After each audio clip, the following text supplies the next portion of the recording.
that actually contribute a little bit to the increase of rats because they go under those sheds and so forth. So there is this.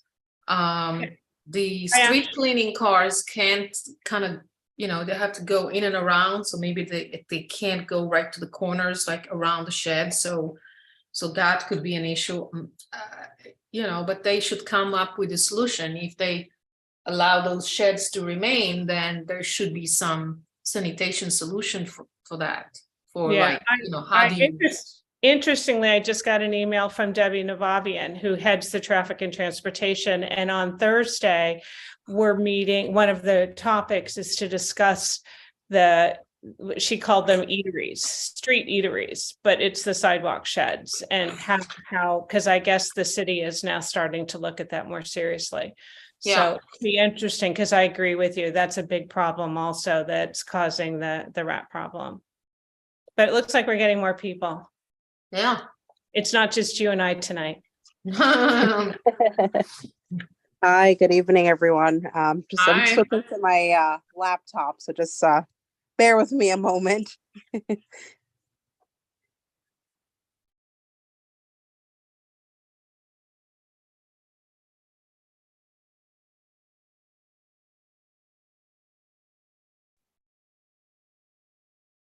Good evening. Good evening. Hi, Bruce. Hi, Jody. Hi, OC. How's Hi. everybody? Everybody good? Everybody's good. Yeah. Good. So where's the rest of the crowd? Coming in as you speak. I was gonna say, quickly joining.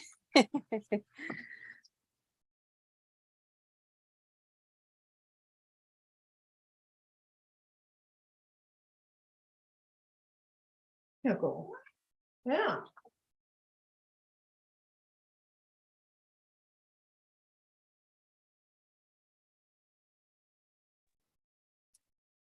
From my committee, hello, everybody. From my committee right now, is it just Tanya, OC, and me? And Jody? And me. Who's the me? That's Jody. You said it already. Oh, I said it already. Oh, Yeah. there's only one.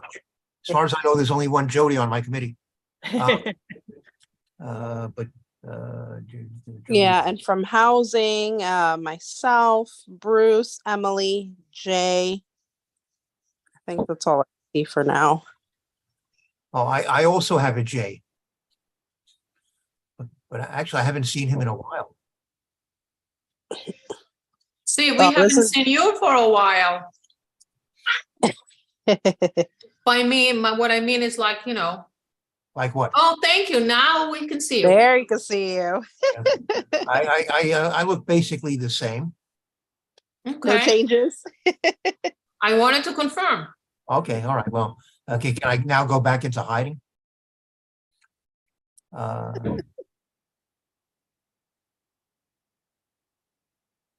God. Bruce, did you see that birthday card that somebody gave your wife? Yeah, pretty incredible, huh? Yeah, my God. How'd you let that happen?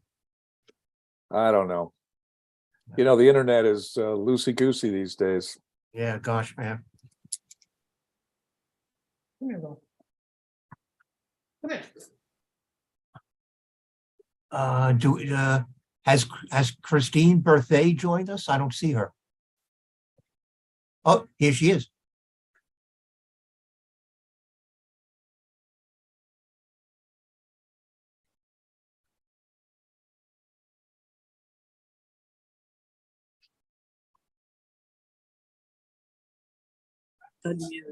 All right. Here I am. Oh, wonderful. How are you? We couldn't possibly do this meeting without you. Oh, well, I was at a party, so I'm drinking at the same time. So you'll have to excuse whatever happens. Oh, well, that could make for a very joyful presentation. Exactly. Okay. All right. Well, I don't. This may be one of the. Oh, we have both Jacob and Luis. Good. Do you have a quorum? Well, for my committee, I now have 6 out of 7. Okay. And I think maybe housing is similar. Yeah, let me see. I'm checking now. I see Aisha, Bruce, Emily, Jay, myself, Michelle. We're missing Marshall and Kimberly.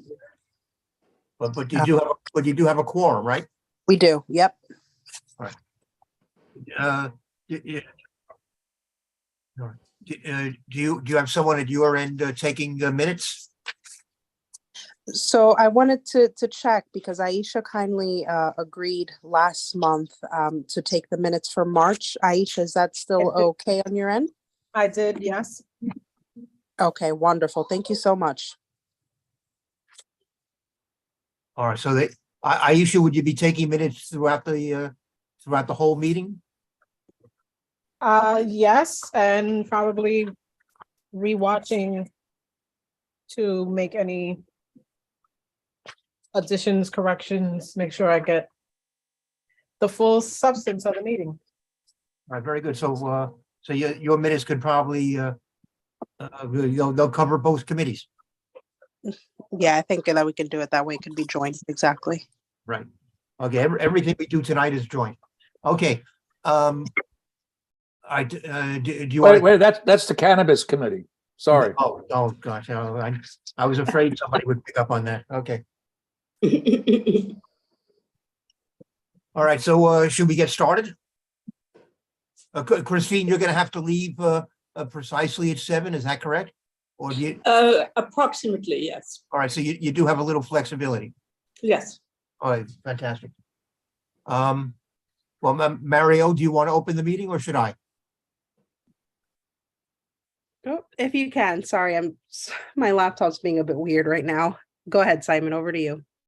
Okay, well, it's okay. You can call me Steve. Welcome everyone to this joint meeting of the Health and Environment and the Housing and Human Services Committees of Community Board 12 Manhattan. This is perhaps unusual that both committees are meeting together, but certainly is not unprecedented and is certainly a good demonstration of how different committees can get together to work on various issues that cross over into both of their jurisdictions. So tonight's topic has been inspired by Community Board 4, our colleagues from the Chelsea Clinton area on the west side of Manhattan, and they formed a special sanitation planning working group that came up with a set of recommendations dealing with how household waste should be handled and put out for disposal by apartment buildings. We felt, and Marielle and I felt, that this is certainly relevant to our community as well.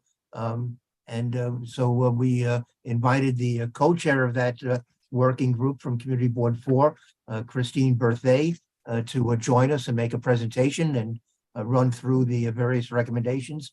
And Christine was generous enough to agree to come all the way uptown tonight and give us this presentation.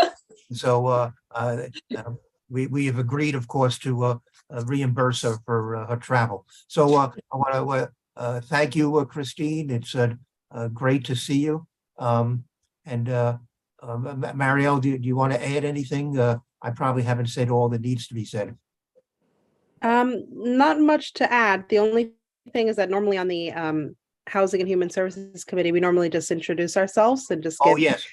all of the members an opportunity just to say hello. Yeah, So if I'm we sorry. do that would be really great. No, not a worry. No, go ahead, introduce your committee and then I'll do mine. Okay, so I'll introduce myself and I'll let the members introduce themselves. So good evening, everyone. My name is Marielle Ali, and I am the chair of the Housing and Human Services Committee. And so I'll turn it over to anyone on the HHS side. I'll jump in. Bruce Robertson, composting family, looking forward to this conversation. did a compost bin dump today at 155 in Amsterdam, and look forward to more bins all over. Hi, everybody. I'm Michelle. I'm also on Housing and Human Services, and I use the composting bins at 181st and Fort Wash.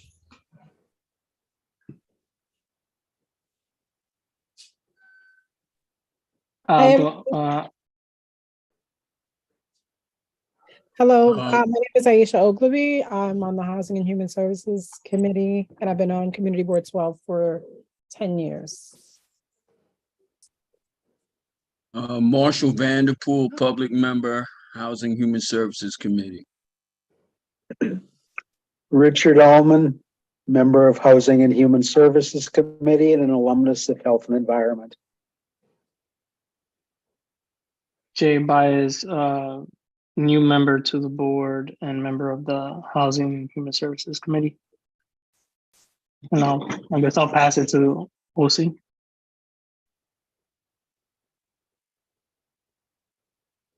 Well, actually, let me cut in. Have you finished all the Housing and Human Services Committee members? Emily's on a train right now. Oh. So Emily's with us as well, listening in, and Emily serves as the assistant chair for the Housing and Human Services Committee. Okay, and that would be Emily Marte. Correct. Okay, my name is Steve Simon. I'm the chair of the Health and Environment Committee. And now want to turn it over to my members. So Jody, pick it up. You have to unmute yourself. That's a rule we have here. If you're going to speak, you have to unmute yourself. All right. I'm new at this. So I'm a new board member, Jody Herson, and I'm on the Health and the Environment. All right. Probably remind me a lot. Okay, what about Jacob Banis? Hi, good evening, everyone. My name is Jacob Banis. I'm a member of Community Board 12 and a member of the Health and Environment Committee here. Now next to Tanya.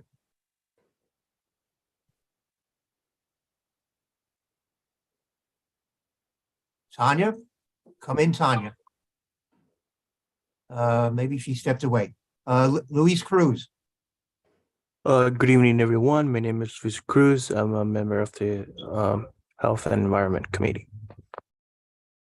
OC. Hey, I'm OC Kaminer, member of the Health and Environment Committee. We run 10 composters in my co-op. Therefore, I don't have to go out to the farmers market to compost. We also recycle bulbs and batteries, which we have in our laundry rooms where we collect, but actually I collect them really, and bring them to the various places like Home Depot and I want to say Staples. And I'm on the Green Committee and Garden Committee in my co-op. And a very valuable member of our committee. Thank you. Tanya, are you back with us? All right. Well, I'm sure she'll be joining us shortly. I should mention that a couple of our usual attendees are with us tonight. Even though I gave them a pass and said they didn't have to come to the meeting, they chose to be with us anyway. So I want to thank Pauline Ferrante, the borough liaison from the City Department of Health and Mental Hygiene, and Diane Ashley, director of what's your title, Diane? Chief Marketing and Communications Officer for MJHS Health System and representing Isabella as well.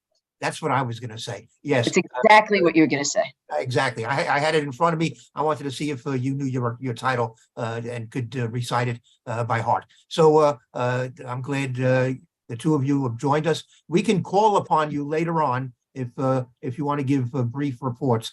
I understand that Pauline has a major announcement. Mario, should we now turn it over to Christine? That sounds about right. Thank you, Steve. Okay. Go ahead. Christine, we welcome your presentation. So Steve, thank you. I just sent you an email with the attached document, and maybe that would be helpful if you could put it up. Oh gosh. Can we give Christine share screen privileges? Oh, yeah, that would be easier.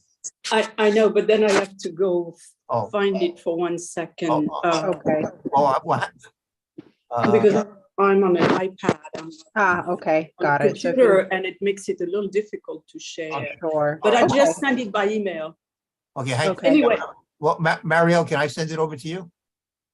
Sure, you can send it over to me and then I'll just ask if the staff can kindly give me share screen privileges and then I can share that. So let me, while you are doing that, I'll start the comments. Is that 1 year, 2 years ago, we at Community Board 4 started and a nonprofit Check Pets that I'm founder on. We started a number of initiatives, right? And one of the initiatives was to remove the trash from the sidewalks. And then the other initiative is to say, well, in the same spirit, how could the buildings manage the trash in a better way so it doesn't end up on the sidewalk? And the focus was not reducing the trash. It was about managing it in a better way so that it doesn't have an impact, the same impact on, first we reduce the rats, and then it doesn't have the impact on the pedestrian that it has today. So 2 years ago, there was that effort. We are right now, it's a side comment, we are involved in a pilot with the Department of Sanitation where we have containers in the streets which are shared between different buildings, and the different buildings put their trash in those containers and instead of putting it on the sidewalk. And this pilot started, it's called Clean Curb Residential. You can search it on the website. And the unique aspect of this is that it's shared between multiple buildings. So if you have a street of smaller buildings, right, you could have 6 or 7 buildings sharing a set of containers, and they put all their garbage there, and it's not outside, it's sealed, it's safe, and it doesn't have rats, and it's very kind of nice for the pedestrians and for the building, which can put their trash out earlier than the pickup date, for example. So this test is going on, this pilot is going on since November. And so we are in the 3rd month, and it's supposed to go on for 1 year. And the results have been really good. The building staff is very, very pleased with it. It makes their life so much better. It makes the front of the building so much cleaner. And obviously, the garbage is not accessible by the rats. And the sanitation department is fairly happy with it also. The containers are locked, completely locked, and everybody opens the locks and put their stuff in. So that's one aspect of the things we've been doing. And I can spend a lot more, but this is not the one you wanted to talk about. So the second aspect is that, again, 2 years ago, the idea was to say, well, how the other cities do it. And we collected at CB4 with an intern, all experiences in other cities in the US, as well as other cities internationally. And we showed what was being done. And then last year we said, okay, now we have learned a lot.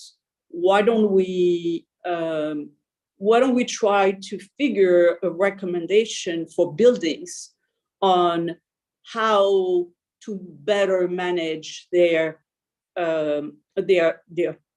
trash? And the idea was not to reduce the trash, because they are a very, very good group like the Swabs and who are really focused on that, but more to the building owners and say, this is what you would have to do to help the overall process. So if you can move a little bit up, thank you for sharing, by the way. This is great. Yeah, so this is the beginning, explains the goal was to define policies and methods to enhance the handling of storage inside the building, to minimize the use of large swaths of sidewalk before pickup. And then we consulted with a lot of agencies, sanitation, building, city planning, and then experts like chairs of the Bronx and Manhattan Solid Waste, builders, etc., a manufacturer, and really collected a lot of knowledge about what are the best practice there and what would be. And then what we did after that is create a recommendation which is geared at new development and existing building. Obviously, if you have a building which is existing, you cannot change that building so much. So you have to give some enhancement, which are not a complete change. But if you have new development, you could do a lot more. So here are the recommendations we did, and let's go. So the first thing is that today there is a law on the book which says you have to compact your waste as long as you are a building of more than 9 families, 9 apartments. And obviously this is not enforced. And it's unfortunate because that would reduce by 30% the volume of trash that has to be picked up or which is on the sidewalk, right? And it's just a matter of enforcement. I think this is something which is very easy. It's a low-hanging fruit, and it would make a big difference. The other thing is that, I don't know whether you have noticed, but in my neighborhood, we have some supermarket or some restaurants, and they have an enormous volume of packages, packages. And then as we have in our buildings, more and more deliveries from Amazon, we have a lot of packages, but they are not flattened and they are not packaged, which is called baling. Baling is putting them in bales, right? And if we were to ask everybody to bale their papers, the 50 or 100 bags you have in front of your building would be probably reduced to 5 or 6 bales. And so we also recommend that the paper, the paper recycling would be baled together. And this is a small machine which doesn't cost a lot of money, and you just have to put it in your, downstairs. And then what you put on the sidewalk or somewhere else is much, much smaller. So these are the first 2 recommendations, and we thought that would be a low-hanging fruit. The second thing is the rodent-proof container. The Department of Sanitation has already announced that they have adopted that. They are encouraging people to put their trash in, and it's going to start in April.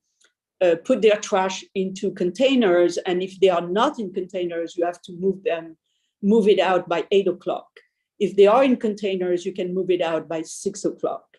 And so the idea is that, it's an incentive for people to get containers so that they can really continue their operation and put out at 6 o'clock. So we're going to see how effective that is. Christine, let me interrupt. I just want to make it clear to people that you're talking about 6 p.m. and 8 p.m. You're talking at night, but putting the garbage out at night. Yes. Okay. Yes. Okay. So the DSNY is starting to go around all the blocks and everything and making the outreach so that rule is going to be effective as of April 1st. And presumably it's going to encourage a lot of people to go back to, sealed containers, which would be a good thing. The third thing is a waste management plan. The Department of Sanitation last year announced that they wanted, for building over 150 apartments, they wanted a waste management plan. Unfortunately, their definition, there's very little definition of what is a waste management plan. And they are essentially telling the developers, bring us your plan and we will discuss, which is not very helpful because architects and developers, they like to have rules so they know what to build. They know how big the room should be and what should be in there, etc. And so, and also the number of building above 150 is not as much as 100 would have been a better cutoff. So what we are recommending is that it does become much more specific, and that there would be a minimum space requirement for 1 week of waste, for recycling, for composting, for staging, for equipment and containers, right? And then the equipment specification be given, which is right now there is a lot of people which have a compacting machine, but it's so small it cannot possibly compact the volume of the building. So they need to give guidelines of this is the requirements you need to have. And then, and then also we would like those plans to be, the certificate of occupancy to be made contingent of having those plans signed off by sanitation, so that you cannot get to build an enormous building without that. Space for 1 week of waste. We have heard a lot that the Department of Sanitation does 3 pickup, at least in Manhattan, my understanding in our district, I don't know in yours. They do 3 pickup a week. 2 pickups are for normal trash. And the 3rd pickup is for the, trash plus recycling. And so as a result, that day where we have the trash plus the recycling, we have humongous piles on the sidewalk.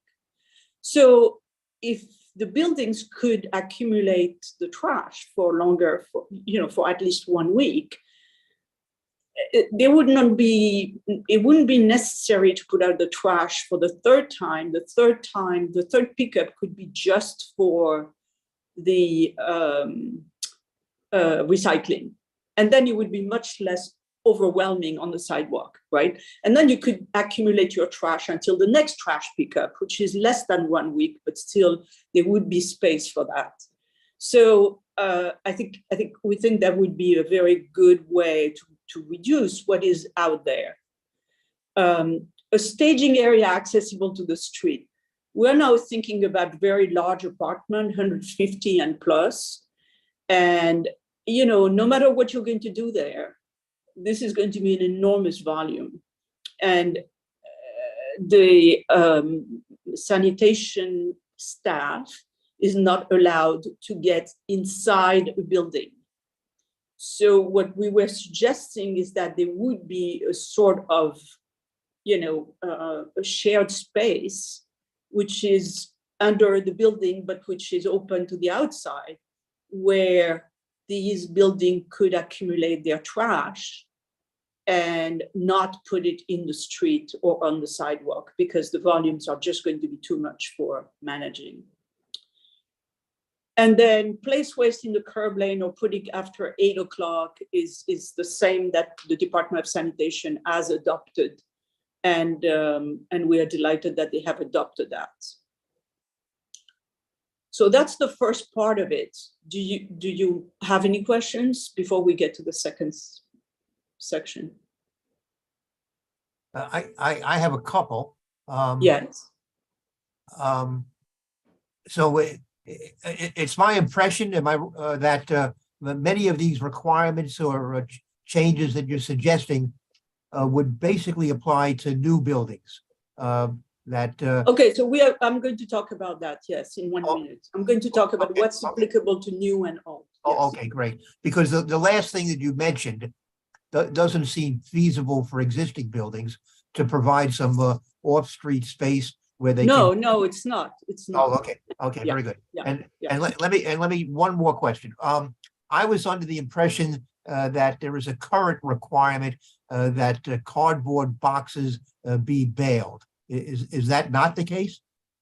Maybe it is. I'm not aware of it, but Okay. it's not enforced, just like compacting is not enforced. Yes. Okay, probably, yes. Okay. Right. Okay, thank you. Yeah, I'm not aware of the building. The building is not required. I don't think so. When we read the guidelines, we didn't find that. Okay. Okay. So exactly your point. The point is that, this is, for example, in CB4, you see the proportion of new buildings, right? New substantially renovated building. What we are saying is that if you have a building which is substantially renovated, we would apply the guidelines. And you can see the distribution here in those new buildings. In CB4, you could do the same for your. It's 2% of the units represent 61% of the building. 11% of unit 11 to 99 represent 20% of the building, but 87 of the units are in 19% of the building, of the new building, like the building which have been built in the last 10 years. Yeah. Okay, so that gives you a sense of where you want to concentrate.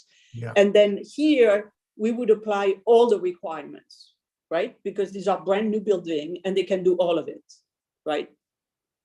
And so you can move down just a little bit if you want. Right. And for operation, we would ask them to do all the requirements also. Now let's go to the existing building. And it's a very different story. So existing building, this is what we have. Oh. Small buildings are 58% of buildings, but 6% of units. Medium are 34% of unit, but 35% of building. And large are 60% of unit and 7% of building. So what you can see is that there is a migration in our district toward the bigger and bigger building, right? And so for those, indeed, design requirement for the small building, we wouldn't ask any change. For the medium one, we would probably ask for paper building and machine because they probably have enough, either space or money to do it, right? And there could be exception, right? And for the larger, we would ask the same thing. And there could be an exception process saying, okay, you can't fit it in, that's fine.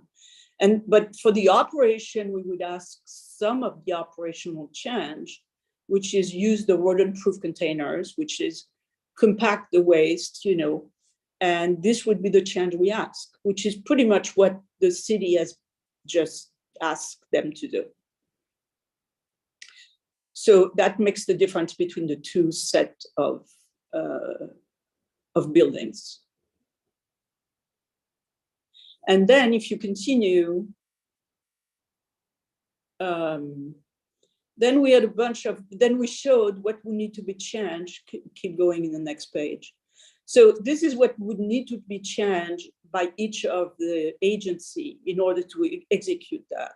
DCP would have to do some incentive for developers to get waste. So maybe they would give them, floor exemptions. Okay, so Christine, so for people who don't know all the abbreviations, DC. Oh, Department of City Planning. I'm sorry. Very good. You're Very right. good. Right. Okay.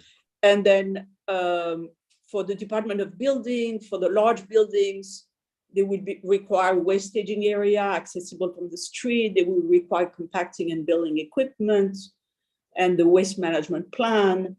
And then there is an issue of enforcement, which today DOB is enforcing the space inside the building, but really they don't know anything about, trash. So we suggest that the enforcement of all that should be transferred to DSNY because it doesn't make any sense.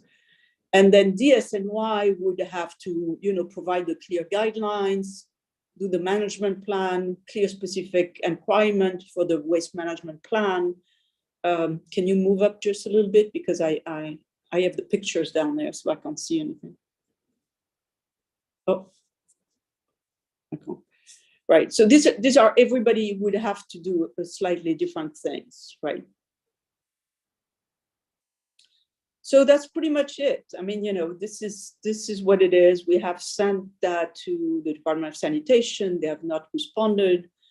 We'd love for more people to send to the sanitation or to send it to, our borough president and say, at least we want a meeting with sanitation and say which of those things we could undertake.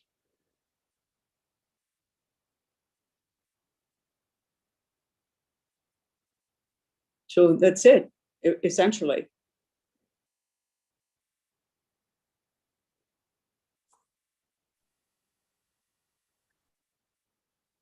And you see, that's the difference. The building is that in bags would be probably, I mean, like 20 bags, 30 bags, right? And you see the compacting waste.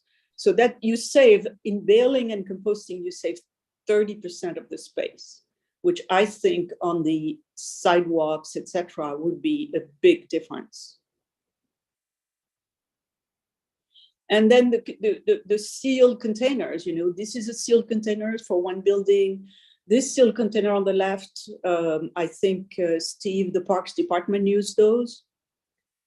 At least I don't know. It doesn't look that familiar. Well, at least some of the bids use that. Maybe to leave the waste in for the Parks Department to pick up. Oh, well, good. All right. And it is sealed, and it's not that big, and it's very convenient. And so you know, there are solutions out there as long as we are ready to put it in the parking lane, right, and not on the sidewalks. And the reason you don't want it on the sidewalks is, and the reason you don't want it on the sidewalks is could you explain that again? Well, it takes a lot of space from the sidewalk, a lot of space from the pedestrian. So depending the kind of sidewalks you have, let's say in the Hell's Kitchen. You have a lot of narrow sidewalks. Exactly. Which is not necessarily, we may have some on our side streets, but I don't think to the extent that you have the in your area. So we have a serious problem with the sidewalks, and I have to tell you that even in Midtown, when they have wide sidewalks, when you have those tons, I mean, really large volume of garbage, it's overwhelming. You don't have a lot of space left, and it's very unpleasant for pedestrian because it gets to the level of your nose, right?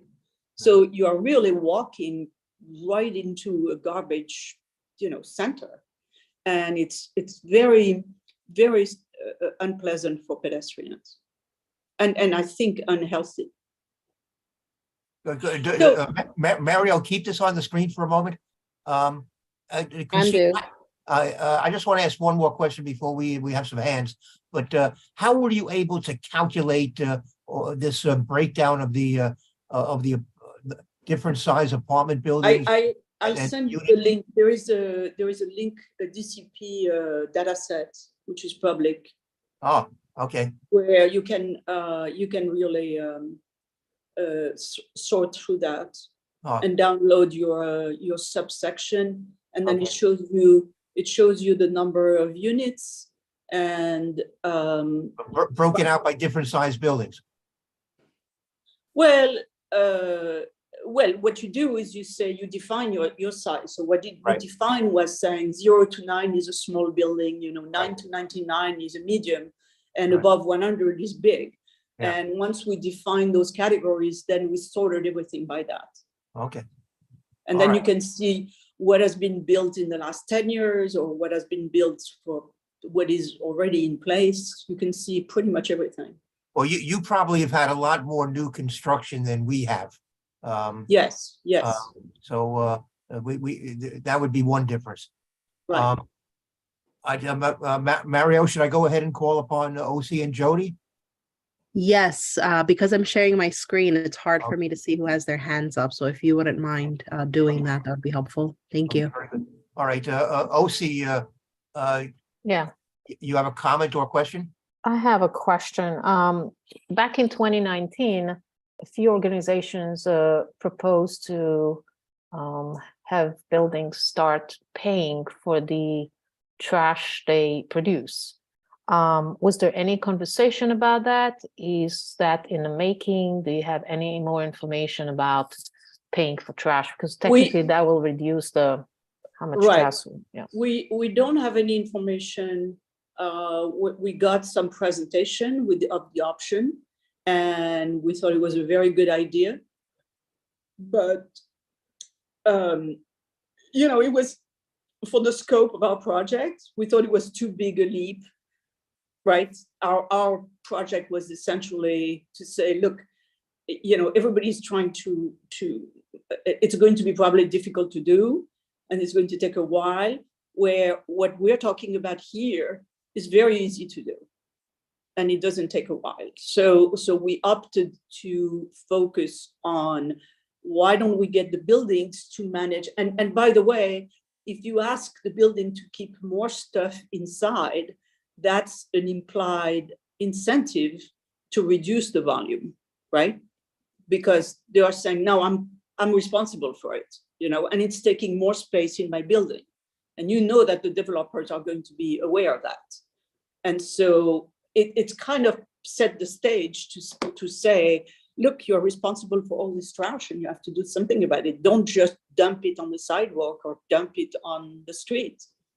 It's not for you to do. All right, thank you. Jody Herson. Yeah, hi, Christine. I think this is actually a great presentation. Thank you very much.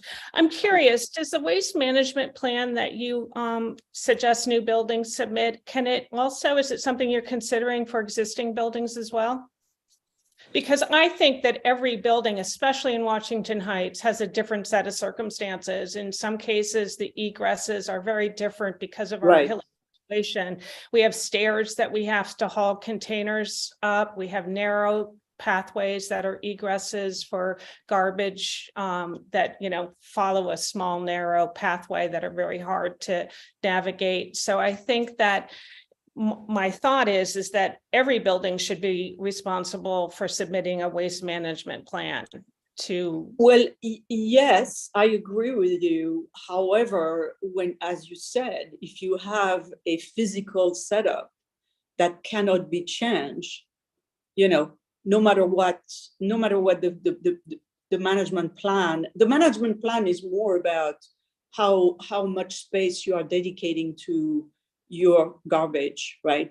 And then the entrances and exits, etc. So to avoid the things that you are talking about, say, now you build a building, like my co-chair, he lives in a building which has 60 stories, which is very luxurious, right? And the building back door to get the trash out doesn't allow you to put large containers. So it's crazy, right? It's brand new, but it's not functional. It doesn't work. So the management plan would be something to check that all the design works in order to do what they have to do, and not just half of it. Or, you know, when they are complying with just the very minimum requirements, well, then it doesn't work. So we need to elevate the standard, and that's what the management plan does.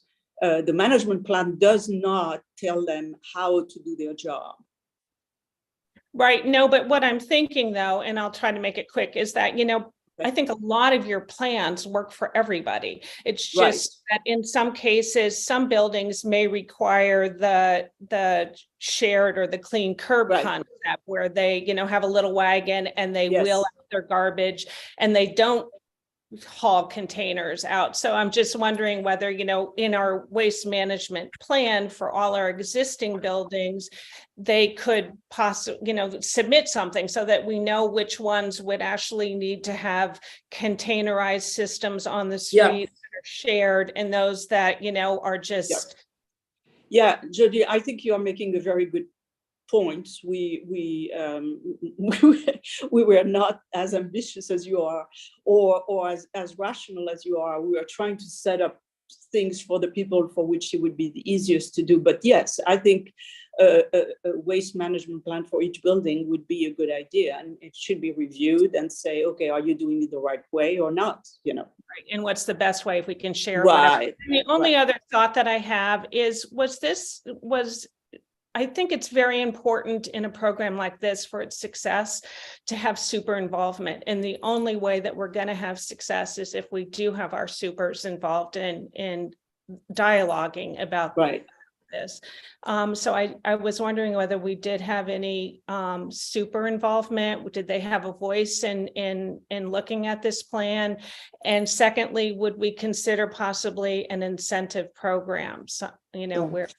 So there are two different programs, right? I was talking about the one which is the clear curb, in the Clear Curb program, we did a lot of outreach to super and building staff. And they are all on board, and we all have them on first name basis and texting them, etc. So that was a very heavy. Here, this program was more kind of a, this is what you do when you are building a new building. And therefore, this is what you should be setting up for. So that would be the building manager talking to their staff and say, this is the way you do it, right? This is the way you build it, and this is the way you do it. This was more the perspective for this section. But yeah, if you were talking to existing buildings, having the super on your side is very, very critical. I agree. I mean, I almost think that buildings have to give a certain amount of money to this program in order to make it successful, of which a portion of that gets, that super gets a certain percentage of if he complies and follows the regulations. I really believe that's the only way it's going to be successful. So this program, the idea would be to start with a pilot, right? Right. With a small, a large, a small, a medium, and a large, and see what works and doesn't work, and then you would find, whether you need to put money on the table, etc., to make it work. Well, that's an important point, which I didn't pick up on earlier. That your concept would start as a pilot program. Yeah. Okay, very good. Mariel, I'm now going to start calling on people from your committee. Yes, please do. I see both Jay and Richard. Yes. So Jay, maybe over to you first, and then Richard. Yeah, you should call on them. Go ahead.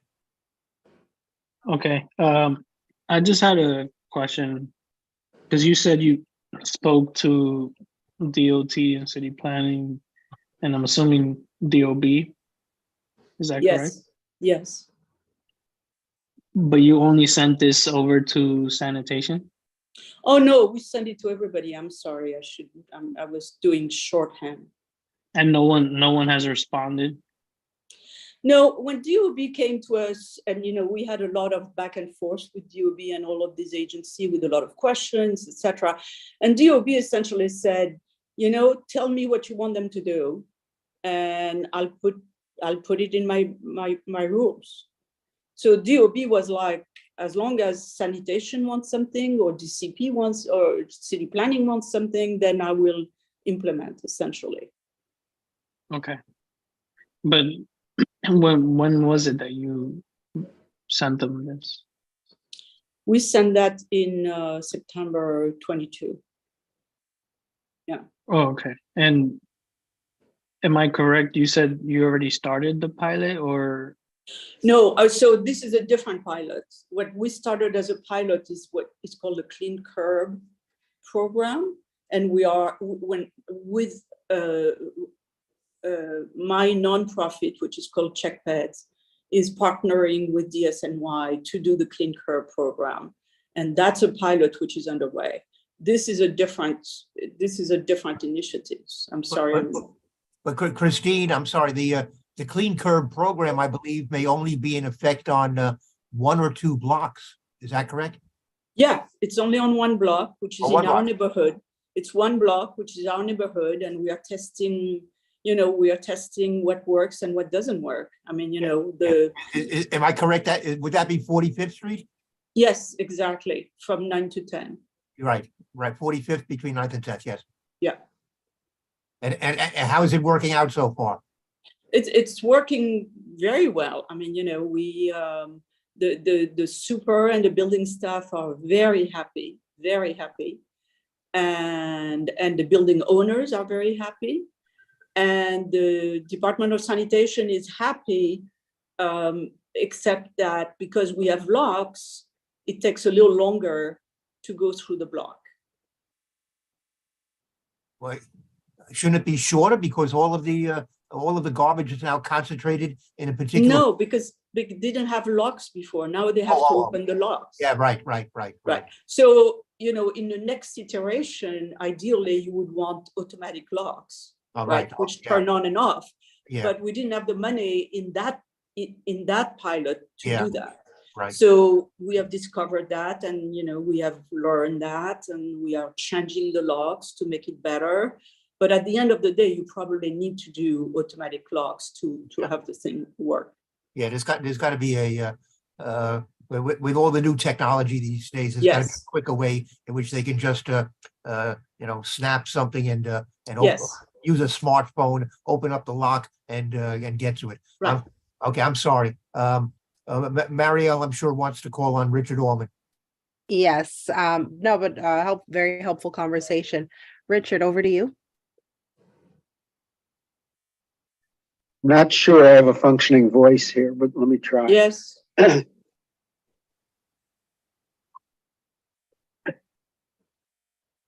This is a plan for residential buildings, a very good plan and much appreciated.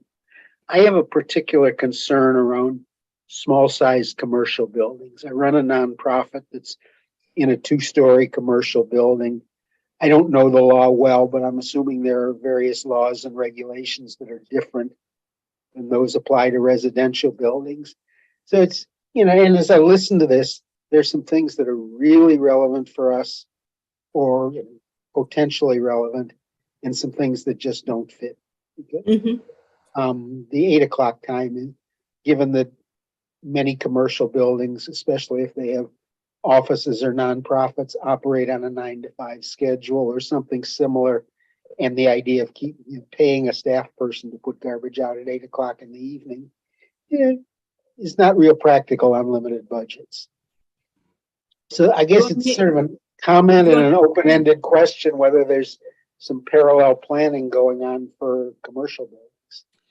So 2 things. First of all, the waste in the curb at 8 p.m. This is something that has become law, and it will be effective on April 1st for both residential and commercial. And the caveat on that is to say, if you want to put your stuff out by 6, then you have to put it in a container. And that is becoming effective April 1st with both commercial and residential. Yeah, as opposed to plastic bags. You'd have to. Right. Yes. So if you still want to use plastic bags, you would have to put them out no earlier than 8 o'clock. But if you want to use, a plastic sealed container, then you can put it at 6 o'clock. And we should indicate that this is really driven by the mayor's program to eliminate rats. Yes. This is meant to be a rat deterrent. Right. So we had a recommendation in this program that, in our district, we have a lot, it's mixed use district. So we have a lot of small building, tenements. And on the floor, at the bottom floor, street level is a restaurant or it's a store, but let's say a restaurant, which are generating a lot of garbage. And our recommendation is that in those situations, the two stream of garbage be mixed together, and not because today the commercial is done by the commercial carding companies, and the residential is done by DSNY.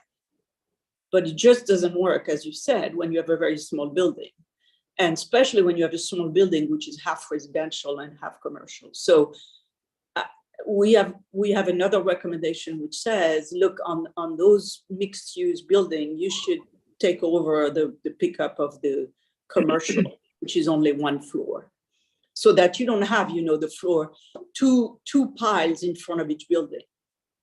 That doesn't help. If you are on the commercial corridor, having 2 piles in front of each building, and especially narrow buildings, right? You're going to have a lot of piles.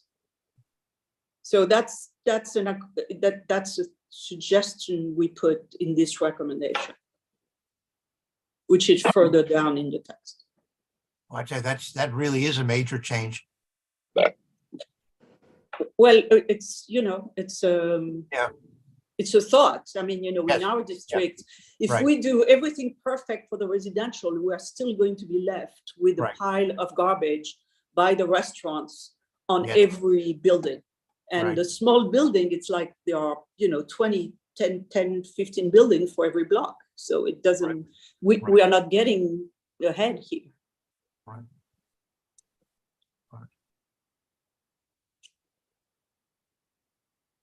All right, do we have any other questions or comments? I think we've, I we- don't see any more. oh, Aisha. Yep, go ahead, Aisha. Over to you. Hi. So my question is in relation to the impact that this has on the workforce. And this, like, obviously we need this, and it's very well laid out, and detailed. My question, however, is, having watched many sanitation workers pick up the garbage off the streets and unfortunately sometimes leaving a trail behind themselves, placing the garbage into the plastic containers, how is that going to affect the execution of the job time-wise? And will it require additional workforce in order to be able to accommodate for that? Well, first of all, our goal when we did this recommendation was to be workforce neutral, right? So our idea was essentially the job of the staff, the building staff doesn't change, and essentially the job of the workers, department sanitation workers doesn't change. I don't know that there is a big difference if you have a one of those containers. Can you scroll up to the down to the pictures here? Right, like on the right side down there, right? I mean, whether you pick it up from the floor or you pick it up from there shouldn't make a difference, right? Well, Can I chime in real quick? Yeah, who is that? My name is Marissa. I'm from the Department of Sanitation. Absolutely, yes. Oh, Marissa. Right, so any bin that goes curbside has to be at max 55 gallons. It can't be bigger than that. So currently for those of us that live in the outer borough and also in Manhattan too, people do have their bins out for their garbage, and it does not make a larger difference of the operational side of this. To your point, we would not need additional sanitation workers. There are only 2 per truck per route.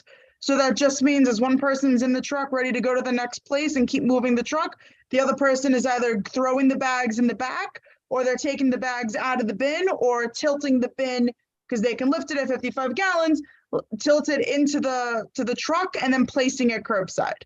So as long as it's no larger than 55 gallons, it is not a problem. Thank you. Marissa, is the intent that you're not going to have loose garbage in the container? Is that correct? You're still going to have a plastic bag. It'll be inside the container instead of out on the sidewalk. Am I correct about that? So technically, if it is in a bin, you technically don't have to use a plastic bag. That just means we would tip it in technically. But most people, if you're taking it from your house into the street, into the bin, I doubt you're going to have no bag in your home or in your apartment, especially if you're in an apartment building, you're moving it from your apartment to the basement or wherever it may be, and then the super is moving it curbside. So you really wouldn't have it loose. But technically you could if you wanted to. But my expectation would be that the supers would be putting the garbage, as they do now, into the plastic bags, and then putting the plastic bag into the container. So the sanitation worker basically would only have to lift the bag out of this container. Yeah, that's typically how it's done. Okay, Aisha, I'm sorry I interrupted. No, you're fine. That answers my question. Okay. Well, actually, maybe now we should just turn to Marissa. Christine, I feel as though we may have kept you in detention. We kept you late. But if you can stick around, that would be wonderful. But I think maybe Marissa is the Community Affairs Liaison to the Department of Sanitation, so we would certainly want to hear her from her vantage point. And I should say that Marissa, we have worked very closely with Marissa, and she has given us a lot of very good information in order to. So she was incredibly responsive and very clear, and etc. Okay, well, with that build up, then we definitely want to hear from her. Hi, good evening, everybody. I'll talk a little bit about the presentation that Christine did, and then I have a presentation to show everyone just about the new set out time, which I know Christine spoke about a little bit, but I just have a couple more info. Is that okay with the chairs? Yes. Should I do it that way? Yes. Great. That's fine. Thank you, Steve. Thank you, Marielle. So yes, I've gone over Christine and for the working group's proposal. It's not just by her, a couple of the folks won that as well. Of course, we are moving the set out time to 8 o'clock, which I'll get to in a little bit. A couple of the other recommendations are very good, but a lot of it has to be legislation, something that doesn't come just from the Department of Sanitation, and anything considering the compactors and balers, that would be the Department of Buildings. So as far as what falls under sanitation, there's not too much that we can do on our own. Enforcement, yes, but if it's inside the building, we cannot enter a building. No enforcement agent can go inside a building, so we can't say for sure if they're using a compactor. We can't say that they're holding 3 days worth of waste, or if we change it, right, eventually to 1 week's worth of waste inside the building. Just want to say there definitely are some challenges on any agency side. That goes for all our city agencies, just because we are mandated by a charter. When part of that, like for sanitation, is for free, we pick up everybody's garbage that's residential, right, except for commercial.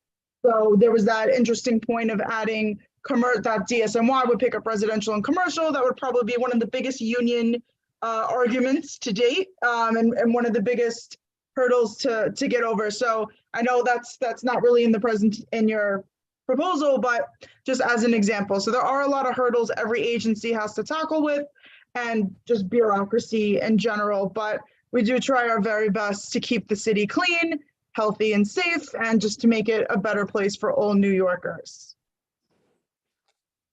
Yeah. So before you start, Steve, I think I have to go. Yes.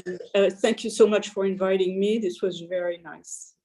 Well, Christine, I want to, I'm sure that Mario and everyone else will join me in thanking you for taking time out and coming all the way uptown and joining us tonight. And, I hope you get home safely. And we may, I want to put you on notice. We may want to invite you back because I think there's a lot here to discuss and to think about, and we may want to continue that conversation. So I will be very happy to go uptown again. Okay, well, thank you so much. Thank you so much. And thank you for your good work and for getting us thinking about a very important topic. Thank you. So, but before you go, I want to, while you're here, are you still with us? Did you disappear?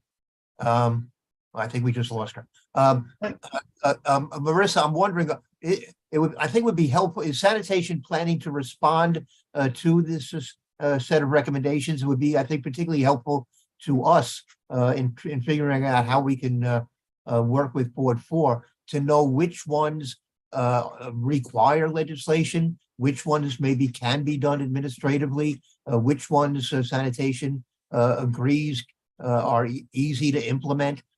It would be helpful to get some written response. Is that in the works? Yeah, so I will, I feel bad that Christine just left. I would like to apologize. I thought my office got responded to the letter. I thought I distinctly remember receiving this letter and reading it and going over it with my director. And I will take full responsibility for this. And again, I'm sorry, Christine's not here to hear my apology, but I did not realize that we did not get back to her about this. All right, well, that is on me, but I will do that, and then she can share it with all of you. So somehow it must have fell through the cracks. I do a lot of letters for Manhattan Community Board 4, right. And during that time frame, so I think this one just got missed. So this is not because we do not care. It's not because we ignored her on purpose. It was just seems to be a small oversight. which does not happen very often for me. Well, I've been in this predicament myself since I also work for a city agency, so I'm willing to give you a pass very easily. Don't worry about it. But I would like to be able to take guidance from sanitation and get the benefit of your experience and as to which of these things can be implemented, which can be done administratively, which may require legislation. So we know how we can follow up. I think, maybe I'm jumping ahead, but I think Marielle has an interest similar to mine that we would like to be able to proceed and support what Christine is doing. I gather from the questions that have been asked that our committee members may be feeling the same way. So it would be good to have the benefit of your response so we know how we can follow up. Of course, understood. All right. I have a question to Marissa. Oh, I'm sorry. So does Aisha. OC, go first. Okay, so I'm a little concerned about the hours, like 8 p.m. If you have. Well, one second, OC, because I think Marissa is going to give us a more detailed presentation on that. So why don't you hold? When, right, today? Yeah, right. In like 2 seconds, yeah. Yeah. It's like Oh, 6 okay. slides. Yeah, give her 2.5 minutes. I yield my time. I'll hold my question as well. Okay, Thank very you, good. Aisha. Okay, so Marissa, you want to go forward to the next part of your presentation? Yeah, it will take like not even 5 minutes. Give me 2 seconds just to share my screen. Can everyone see my screen? Yes. Yes. Okay, let me do that thing. Where's that button? Is it working? Sorry, my computer is a little wonky. Okay, so this is just something that everyone in my office is supposed to do. So I just want to make sure I go through the official presentation with all of you.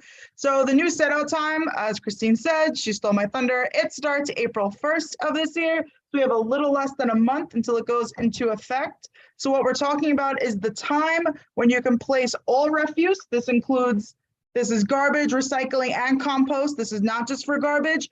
The time that you can place it curbside. So currently that is at 4 p.m. in case you didn't know, or in case you were putting it out too early or a little bit later. So we are actually the city with the earliest time to place your garbage out. A lot of other cities all over the US, they put it out much later. So it's going to reduce the amount of trash that's going to be on the sidewalk and hopefully keep it cleaner and hopefully reducing the rats. As you can see our cute little photo of the rat, we will be giving them suitcases, but I don't know if we only have blue. I think we'll be able to give them other colors as well. I think they get a choice. I don't have to be that considerate. Sorry, this is my little joke.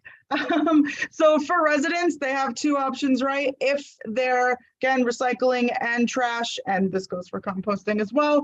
If they put it in a bin, like Christine was saying, it can go out after 6 p.m. It has to be in a bin that's 55 gallons or less with a secure lid. So if it's in there, you could start placing it out at 6 p.m. If you're only placing your garbage out in bags, which a lot of folks do, you can't put it out before 8 p.m. So that's where this 2-hour difference comes into play.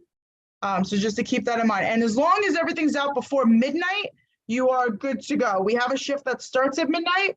So even though it might be, a few months where you're only getting picked up at 6 a.m., you want to hold off, definitely put it out by midnight, because if we get a change, or if we're in snow operations, we can get an operational change. We could pick up your garbage at 1 a.m. And so you would have missed your pickup if you put it out any later than midnight. So just to be safe, make sure you put it out earlier.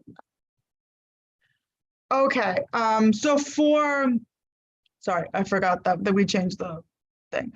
So if you're in a building with 9 or more residential units, there was an opt-in program. It's currently closed, but it opens back up in January, where buildings can place their material out between 4 a.m. and 7 a.m. We heard a lot of feedback from supers and building managers about when the building staff is working. A lot of them leave around 2, 3 o'clock, 4 o'clock, kind of the latest. So this will be an additional, just a way a lot of folks would rather come in earlier than stay later to put the trash out. So this would mean they would get a pickup earlier in the day. But again, this is only on an application opt-in basis. Don't have your building start doing this unless you opted in, because then you definitely will not get a proper collection. So I know we have a couple of, maybe we have some business owners here. So if you are a business owner, this also goes for you. This goes for commercial. If it is in a bin, you can place it out an hour before your business closes, right? If it's in a container. If it's just bags outside, same rule, you have to do it at 8 p.m. So this doesn't apply to businesses that have waste collected from a loading dock. I don't know how many businesses do around in your neighborhood or really where that would be, but just to keep that in mind in case you do have a loading dock, then you're told. So would that apply, for instance, to Richard's Senior Center? So if it has a loading dock, then it would. No. Oh, sorry. If his senior center closes at 5 o'clock, can he put out his garbage at 4 o'clock as long as he has the container? Yes, correct. Correct. But the senior center, yes, that is correct. Unless we're picking up from the senior center. Yes, yeah, you're probably the one picking it up. If we're picking it up, then it can't go out till 6 o'clock. But he closes down at 5. We would have to talk about it. Okay. Because from what I'm told, there are no exceptions right now. Okay. Right now, I don't know if exceptions will come down the line. That's up to the mayor and the commissioner. That is way above my pay grade. You know, exceptions. There's always exceptions to rules. As of the moment, there are not. Okay. Thank you. We're also conducting outreach. As you can see, I'm here with you all today in spirit. Sorry, I can't actually be with you uptown. We're doing mailers to every single resident and building manager, property manager and business. So please look out for your mail for one of our great mailers with all the information. And you're also going to see some paid kind of ads on social media and actually on the subway as well. My friend said she saw it on the subway. So look out for our little rat with his suitcase, and that equals set out time change. So look out for that and think of us when you see it. And this is the contact information for my office. This is for anything, right? It could be outside of the set out time or anything that you have. That's our general phone number. It's an office number, not a cell phone, so don't text us. But that means whoever's in the office that day, in case I'm on vacation, anybody will answer it. So I'll leave it up there for a little bit too as we start chatting. And then that's our general email address. So email that and it will definitely be triaged to the specific staffer or unit that it needs to go to. So again, if you have a question that has nothing to do with what I'm talking about, or just you want to know something about safe events or special waste, please email us and we will get back to you. My coworker manages that and he checks it every single day. So you will not get lost in the shuffle. That is the end of my presentation. Happy to answer any and all questions. I'm just going to leave this screen up for a couple more minutes just so people can get down that information. All right. OC, we're now ready for you. Okay, so I have two questions. One is, again, the hours, because our staff is leaving at 5. So how is it, I'm not sure how is it going to work out, and why it doesn't make a difference if it's 6 or 8 p.m. Other than promoting those containers, the trash containers. But in terms of the rat population, the rats are just gonna, we sometimes see them like during the day here and there, but is that under the assumption, those hours are under the assumption that the rats are only showing up at night? And okay, I'll wait for the second question. Yes, I will completely level with you. Of course, rats can come out any time of the day. I don't think they're truly right. I don't think they're nocturnal like bats or owls. No, that is just the angle we are going with, to be honest with you. Okay, so I guess buildings will have to adjust the hours Correct. of operation of the staff. Correct. Yes, it is on buildings to change their operations and to figure it out until and unless an exception comes down the road. But I assume we would start first on April and then we will go from there. But yes, businesses, Okay. I'm sorry, all residents, everybody will have to make adjustments. Okay, I just don't know how it's going to work with the staff that is unionized and things like that.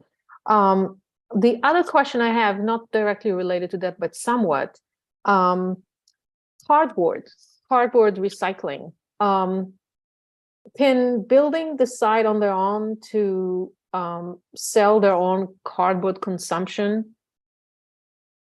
Like prior, not after putting it on the sidewalk. I understand once it's on the sidewalk, this is DNSY property, technically speaking. I'm Correct. talking about internally once it's still in the building. Yeah, I mean, technically, I don't know it exists until it's curbside. So if you never put it curbside, then I have no idea that your building had any packages whatsoever. Thank you. You got it. Aisha, So, oh, okay. So there was a news story that was run by Vice News in 2018, and with all the attention that we have now on sanitation practices and the rat population, I watched it recently about a vigilante group of New Yorkers who hunt rats at night using their dogs. I'm really glad that that is not one of the solutions being recommended here. I've heard of that. Fun to watch. My question is in relation to the responsibility of the supers or maintenance people in regards to the garbage. So I know that, over time, the garbage builds up, debris inside the garbage. Is there a requirement for the cleanliness of the garbage can, garbage container itself for the supers and the maintenance workers? Are they required to clean it periodically? Because I know that it can create illness. It attracts insects and vermin and sometimes raccoons, depending on where you live. But I just wonder if there's a requirement for that. Technically, no. The only bin that needs to they can't be spilling over, right? If an officer walks by and sees it spilling over, we can give a ticket for that if it's an untidy area. If there's a dumpster, which would not apply to what you're saying, but that's one of the only containerized rules that we really have, is that a dumpster can't be overflowing. It has to be covered at all times. It can't be super dirty. But no, otherwise, if it's just a bin that your building is using either within the building or outside, it would have to be really bad for us to give a ticket for that. But I've been through our list of enforcement codes and I have not seen that as an option. Is it something that you think would be useful if we had a requirement for that? That is really interesting. I have not heard of that as an issue before. Are these bins in your building as well? I just know that the bins themselves can attract rats, for instance, right? And I'm assuming reducing the odor and the bacteria within the can itself may help to prevent the attraction of rodents, insects, etc. So I was just curious about that. Sorry, it's just currently not a rule or an enforcement code at the moment, but that's definitely something that's recommended by the Department of Health. If they were to come, let's say, to your block or to a neighboring block and they witness rat activity, that is something they would recommend to help with the mitigation and abatement of the rats. Okay. And hi, it's Pauline. Sorry. Hi, it's Pauline. Pauline's here. Hi, Marissa. Thank you so much. Yeah, that is exactly right. We do. Pauline, stop right there. Not everyone here knows who you are. Maybe they didn't hear me in the beginning. You are the borough liaison for the City Department of Health and Mental Hygiene. Now you can go ahead. Okay, yes, sorry about that. So just wanted to jump in quickly to say that, yes, we have, our inspectors look for conditions conducive to rat activity, and, having overflowing cans or not well-kept cans are considered one of those types of violations. So we would issue a violation for something like that. And in our rat academies, we actually do encourage property owners to clean out their cans really often. If there are holes in their cans, we recommend that they throw them out and purchase new cans. We offer incentives to provide a lottery for cans. If an elected official or community board wants to sponsor a rat academy, they can lottery off, I think, 10 rat resistant trash bins. So we do try our best to give information to property owners on how they can mitigate rat activity. Thank you. And my last question is, Marissa, when Steve asked the question and you said, if we're picking it up. So it just brought to my attention that there are private trash companies, and are there different requirements for them? There are a lot of different requirements for the business side. We have our whole office of we have a commercial waste unit. So they would know the exact, I apologize, I wasn't prepared for that question. Yes, there are separate requirements for businesses of how they place their trash out and how they have their pickup. But at the end of the day, it is also an agreement between the business and the private carting company. So if that private carting company says you have to use our pink bags to put it out, I think they're allowed to do that. Like, or we're going to put it out at this time, or we're going to call you beforehand. There's a separate agreement because they're paying them to do there might be other little requirements that I'm not aware of that we would not be aware of. But yeah, there are a list of other ones that you can look on our website if you want to see some of the other requirements. You can see laws for businesses for like collection like that, and you can see exactly what they have to do. But if you do have further questions, please don't be afraid to call my office. You saw the number, or to email us, and I'll make sure I get some more information for you. Thank you. And I just want to say to both our committees that potentially if we're really going to go this far, that the commercial side should also be a part of that. And maybe we need to look into what those rules are so that we have, across the board, the same effort being put forward, especially in a community like ours, where we have a lot of commercial within our district. Unlike some communities that are strictly residential and you have to travel far in order to get to commercial, it's embedded in our district more closely with the residential area. So. Yeah, well, I agree. We should look at it. Yes. Thank you.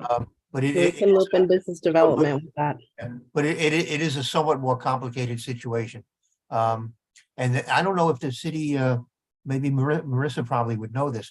The city at one point, a few years back, was talking about creating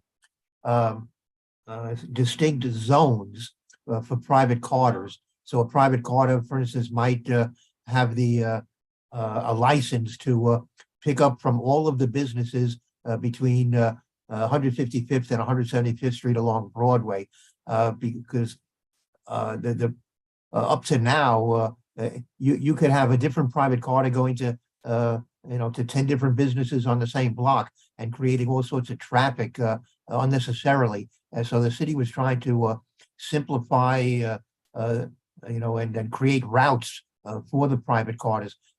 Marissa, do you know if that ever went into effect? So yes and no. It is a law. It is going into effect. It is going into effect the end of next year. We put out the RFP for all the submissions from the private carters to who wants to be part of the commercial waste zone. As you were talking, I just tried to look it up on our website. I could not find it, but I did put in the chat a link for our rules regarding pickup for businesses and residents. But yes, the commercial waste zones is happening. The city will be divided into, I think it's 30 zones. And you're right, it's going to help with the amount of crisscrossing that happens. A carter could go really, really far from the Bronx to Staten Island to Brooklyn. So this way they would just be into 30 zones and they would only be within one zone. And businesses would only have a smaller choice of who could be their private carter. If I find that thing on our website, can be a little annoying. If I find that, I'm gonna put in the chat as well so that you have that exact link so you don't have to search for it like I'm about to search for it. But yes, we have a whole picture about the different zones and everything like that. But yes, it is going into effect. We had a hearing about it last week or the week before in the city council about it. It would certainly simplify the entire process for commercial waste collection. Could you just imagine if residential, if apartment buildings next to each other had different sanitation companies picking up their garbage? The whole routes would be ridiculously complicated. Aisha, is that a new hand, old hand? Old hand, I'll lower it. Okay. OC, what kind of hand do you have? That's a new hand. Okay. And my question You is, know, it looks just like the old one. I'm sorry, Steve. Okay. Okay, so question about e-waste. Is the sanitation planning on, if there is anything in the planning to start collecting e-waste from individual buildings, or maybe some sort of a similar program like trash collection? So it's another yes and no question. So we do collect e-waste from residential homes on the island of Staten. In Staten Island, they do have curbside e-waste collection. For the rest of New York City, you have a couple of options. Number one, if your building has 9 or more units, you can enroll in our e-waste collection service, where we put a large like metal bin in the basement or wherever you choose. We'll put the big bin down there, and then everyone can just bring their e-waste down there, and then the building calls the carter and they come and pick it up. Number two, we have our special waste sites. That is open every Saturday. And the last Friday of the month. The one in Manhattan is on Pier 36, all the way down by underneath the Manhattan Bridge down there. Not very close to you at all, I will admit that. But you can go there if everyone wants to get in the same car and go together. That is every single Saturday from 10 to 5. Lastly, there is our safe disposal events. I just got the dates today for the spring events. We do them every spring and then again in the fall, one in each borough. The one in Manhattan, a bit closer to you all, is going to be at Columbia University on 110th Street, I think, that entrance, the Teachers College. If anyone knows what I'm talking 120th about. Street. Oh, even better. 120th Street, yeah. There you go. Even closer to you all, 10 blocks closer. That will be on June 11th. Pretty sure it's June 11th. I can also double check that, but that is when you can bring everything over there as well. That is only twice a year, but those are your 3 options. Well, Okay, no, that's not good enough. for us. Marissa, we have a 4th option, because this community board, together with the Lower East Side Ecology Center, will be sponsoring an e-waste collection on Saturday, April the 16th. Perfect. At Seaman Avenue and Isham Street, outside of Inwood Hill Park. I was going to announce it when I got around to my report, but it seems appropriate to mention it now. We'll be talking some more later on in the meeting, but our committee has been looking towards having an e-waste collection in our district once again, especially to carry on the work of one of our former members, Sally Fisher, and we intend to go ahead now and do that. I've worked it out with the Christine Das Romero at the Lower East Side Ecology Center.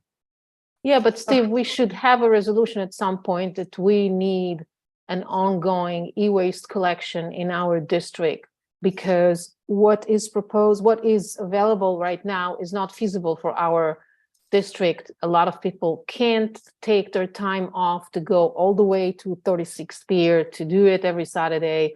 And it's not sustainable for us.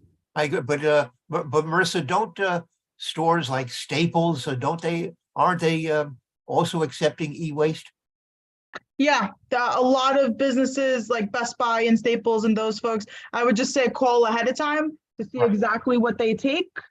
But yes, they do take that as well. And I did put in the chat the link to our safe events. I was correct, it's June 11th, but you have the other boroughs there as well, just in case somebody is feeling cool and wants to go somewhere. But just so you have all the information.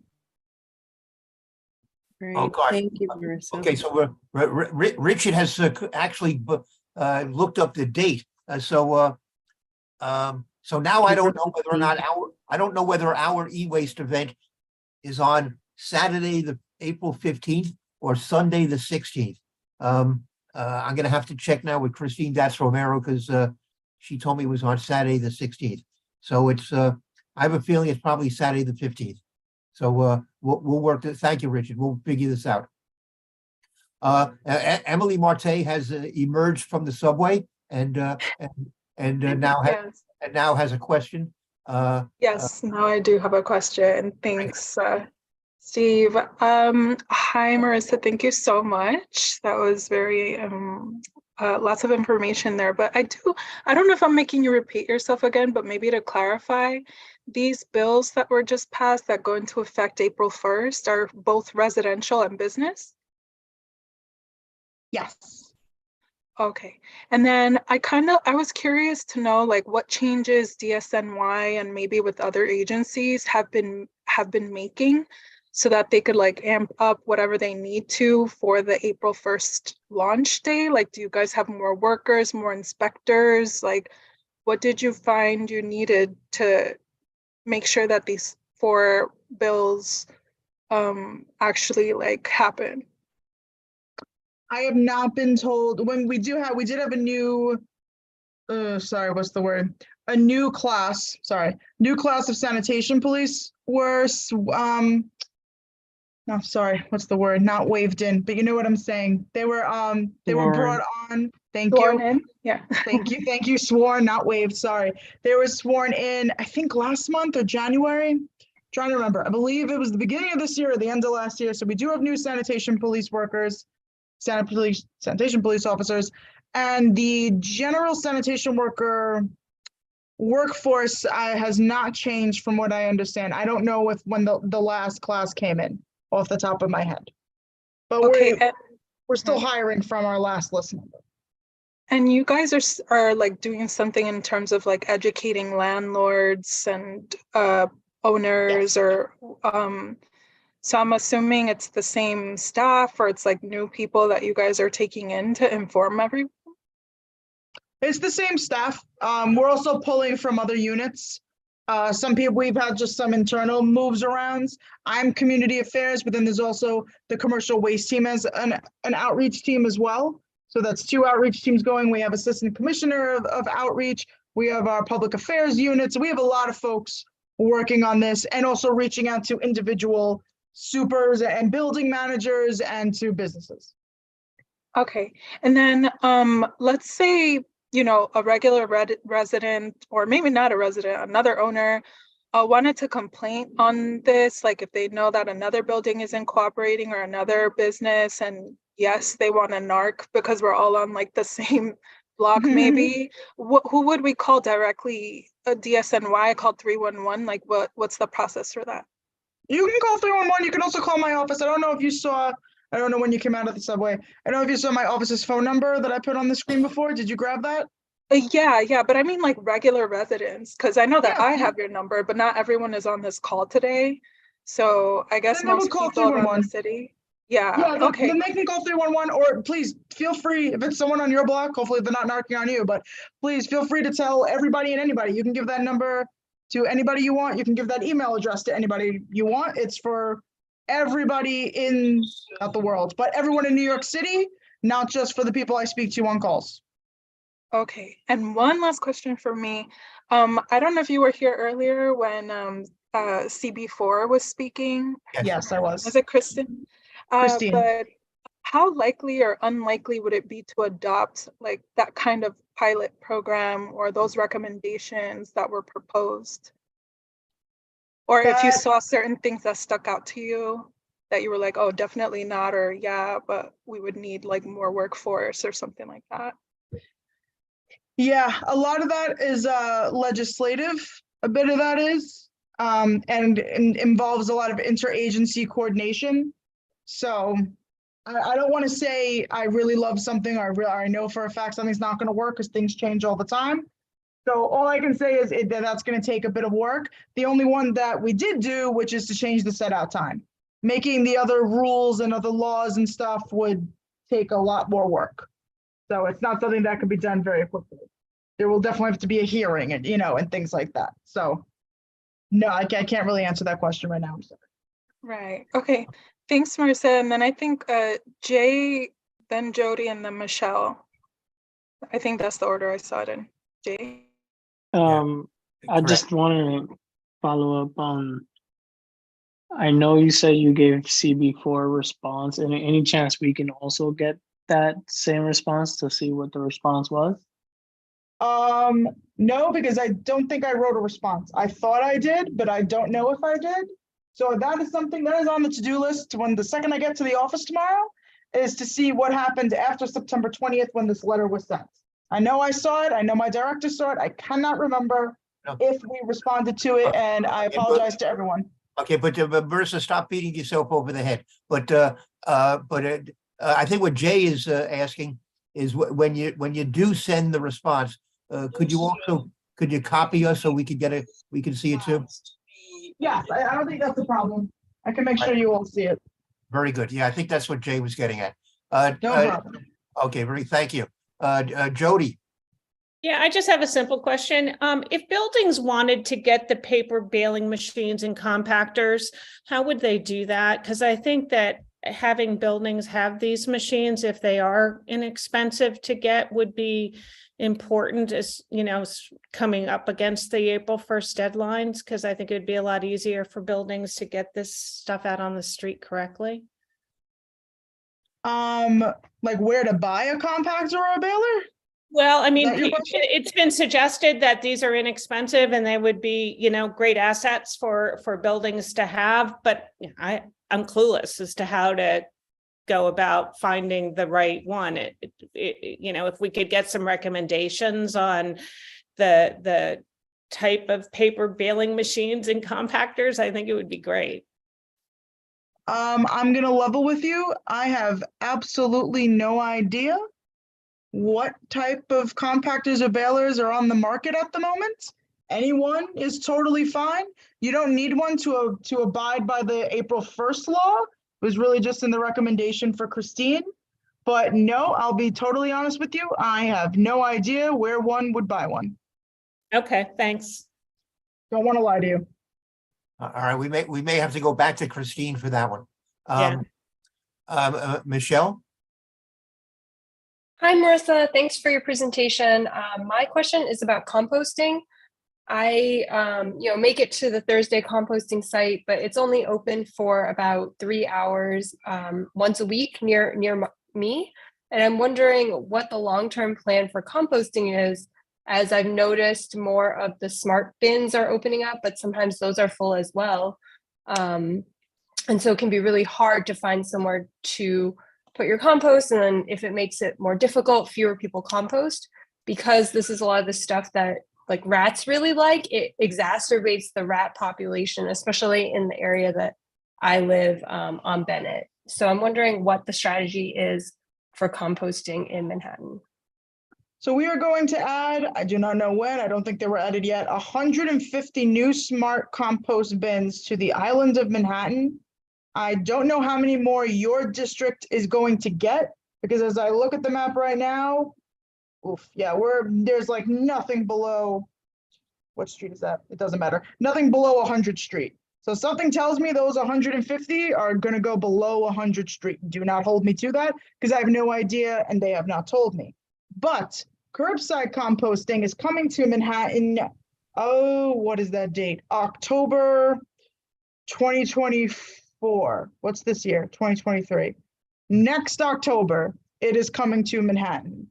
I was very alarmed when I heard that as the Manhattan liaison, because I know everyone's going to be upset, but we are getting 150 new bins.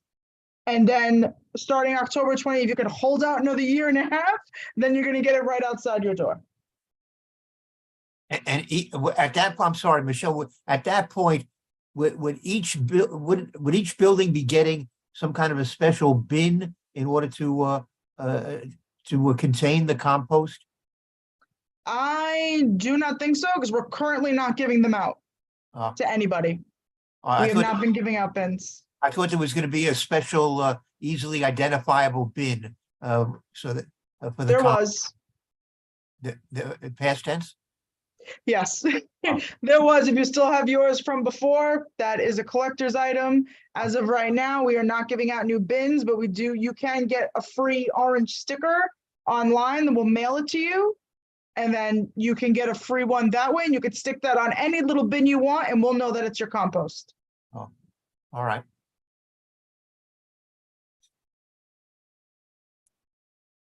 I'm sorry. I did have a unrelated question. You said that anyone can apply for that e-cycle for their building, or does it have to be like the manager of a building? It would have to be the manager or the super of the building, the property manager, someone who makes Okay. the rules of the building. Yeah, it can't be a resident. Okay. Sorry. And is that, was that for buildings of a certain size? 9 or more or 10 or more? I think 10 or more units. Okay, It's 10 or more. 10 or more, okay.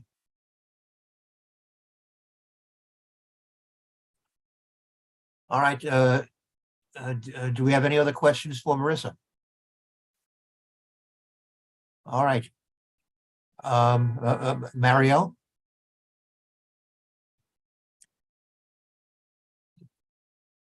Well, Marissa, I want to thank you for joining us tonight and for giving us the benefit of your wisdom and experience on this issue, and for the presentation. And we're definitely looking forward to seeing the response to Community Board 4's recommendations. And I want to invite you to come back to our committee, to my committee, I guess also to the Housing and Human Services Committee on a certainly a more frequent basis, because you certainly have a lot of knowledge that is worth sharing with us.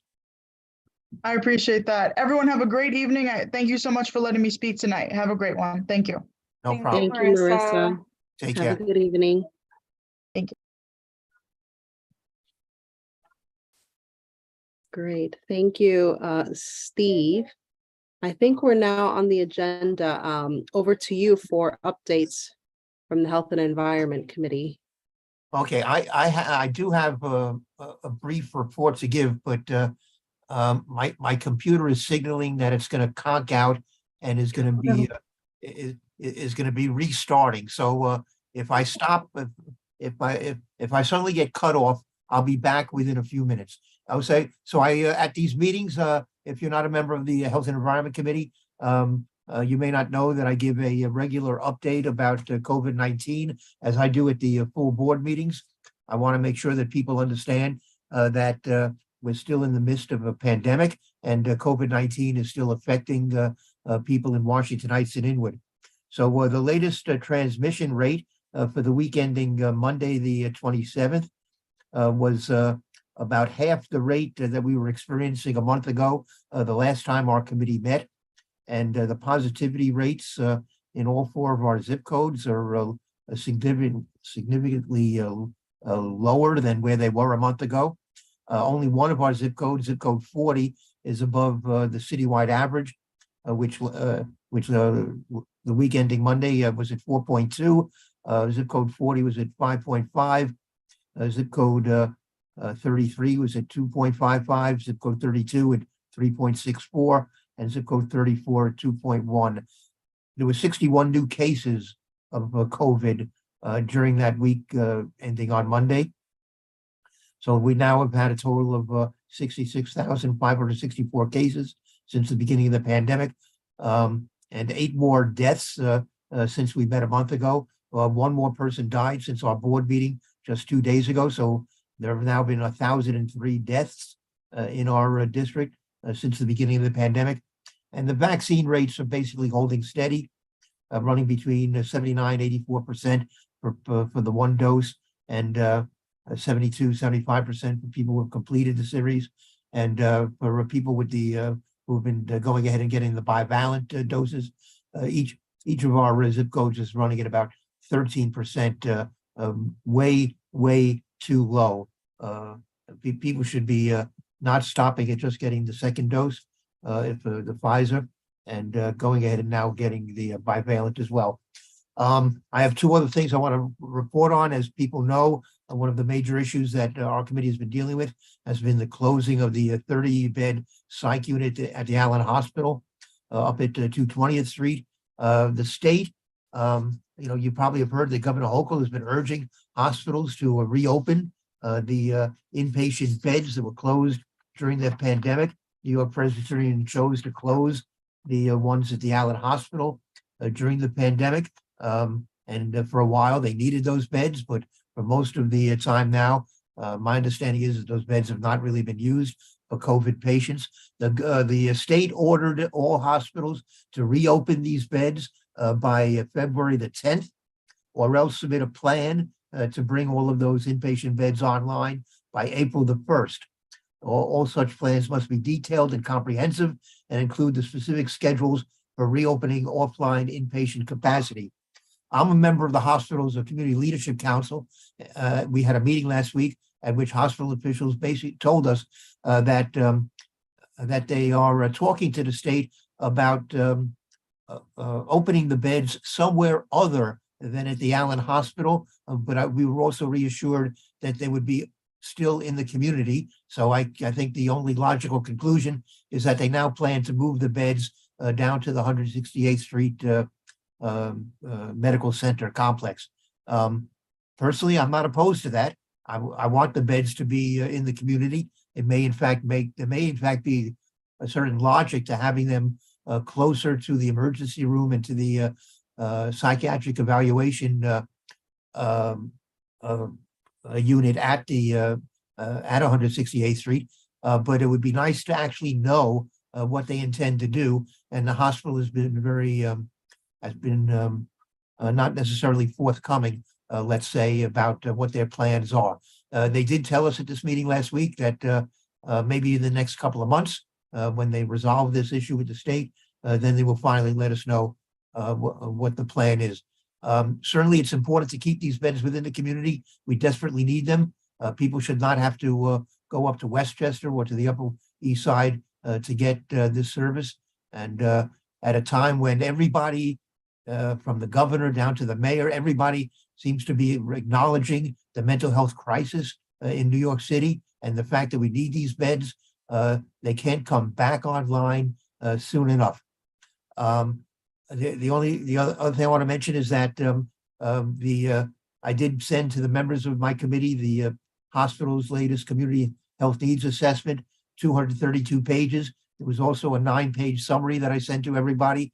I don't expect you all to read it by next month's meeting, but I think we are going to try to have a discussion about it. And I think one of the things we want to check on is the extent to which this health needs assessment addresses the need for mental health services in our community, which has been obviously something that our committee has been advocating for. So the only other thing I was going to report on was the fact that we are going to have an e-waste collection up at Inwood Hill Park. Apparently, it's going to be either April 15th or the 16th. As soon as I verify the date, I will let people know, and I would welcome the participation of the Housing and Human Services Committee as well as the Health and Environment Committee. I think we should make sure that this is a successful event, as we dedicate it to the memory of Sally Fisher. Thank you. Thank you, Steve. I'll allow a moment in case any of your committee members or even committee members from our end have any questions or points for you. Okay. I don't get see any. Yeah. I don't get one question. You're succinct. You're to the point. You're clear. Take it that way. Where is OC? OC, you don't have a question for me? Maybe OC stepped away. I don't see OC. Yeah. Okay. All right. All right. All right. I get no respect. Okay. Very good. There's plenty of respect, Steve. Plenty of respect for you. Right. Yeah. So good evening, everyone. From the Housing and Human Services side, Emily and I are working on a number of different things. And sorry, I had to turn my camera off. I'm carrying the baby right now. But working on a number of different things in terms of following up with the electeds. As you know, we spoke with Councilmember De La Rosa's office in January, as well as Councilmember Abreu's office. February has been a little bit of a slow month in terms of our engagement, but I think we're going to pick that back up. There's a lot of outstanding bits and pieces that we've all talked about. So for instance, the FDNY and kind of, the resources that are available to victims of fire, which is something that Aisha is very passionate about and, wants to look into. We're doing a bit of looking into things around affordable housing, where we now have a connection with someone from the Housing Connect team with HPD. So we just need to follow up and invite them to a future meeting. I know that was one of the things that some of you raised as a potential bit of activity for the committee this year. And so that's all ongoing in addition to other work.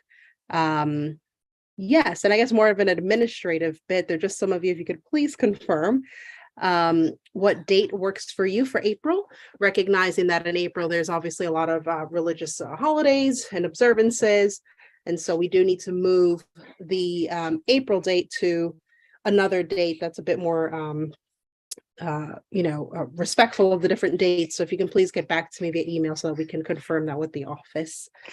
I'll maybe turn it over to Emily in case I've missed anything, or you can probably provide a bit more detail than what I did. Thank you. Oh, no, you did great. That was a good summary. Something else that we wanted to do in the upcoming months is also connect with local organizations that are working on housing issues, or just human services and housing, because we know that usually we focus on housing and not too much on the human services part. So we are going to invite WeAct, and speaking of WeAct, because I was still trying to get a date for April, and then I would invite them. WeAct, they're having, I think they're going to be with another organization though, a Know Your Rights Eviction Prevention 101. And let me see what date this is. Oh, this is tomorrow. So, so it's going to be presented by State Senator Brad Hoylman-Sigel. Sorry if I said that wrong. Tomorrow, March 3rd, 2023, from 4 to 5 p.m. via Zoom. Perhaps this information, I'm not too sure where it could be found. I'm going to try and put it in the chat, but I know that you can't copy paste, but it's like a very short link. So maybe you guys could like go word for word and type it in. But that would be, something that keeps coming up is eviction. And I think that is a topic that we'll look into to see how we're going to bring it up in meetings more. But otherwise, everything's been more or less covered. Not sure if we want to talk about the armory at all, but we were planning on doing or preparing or some kind of a hearing to see the format of the forum. But we'll see about that as well.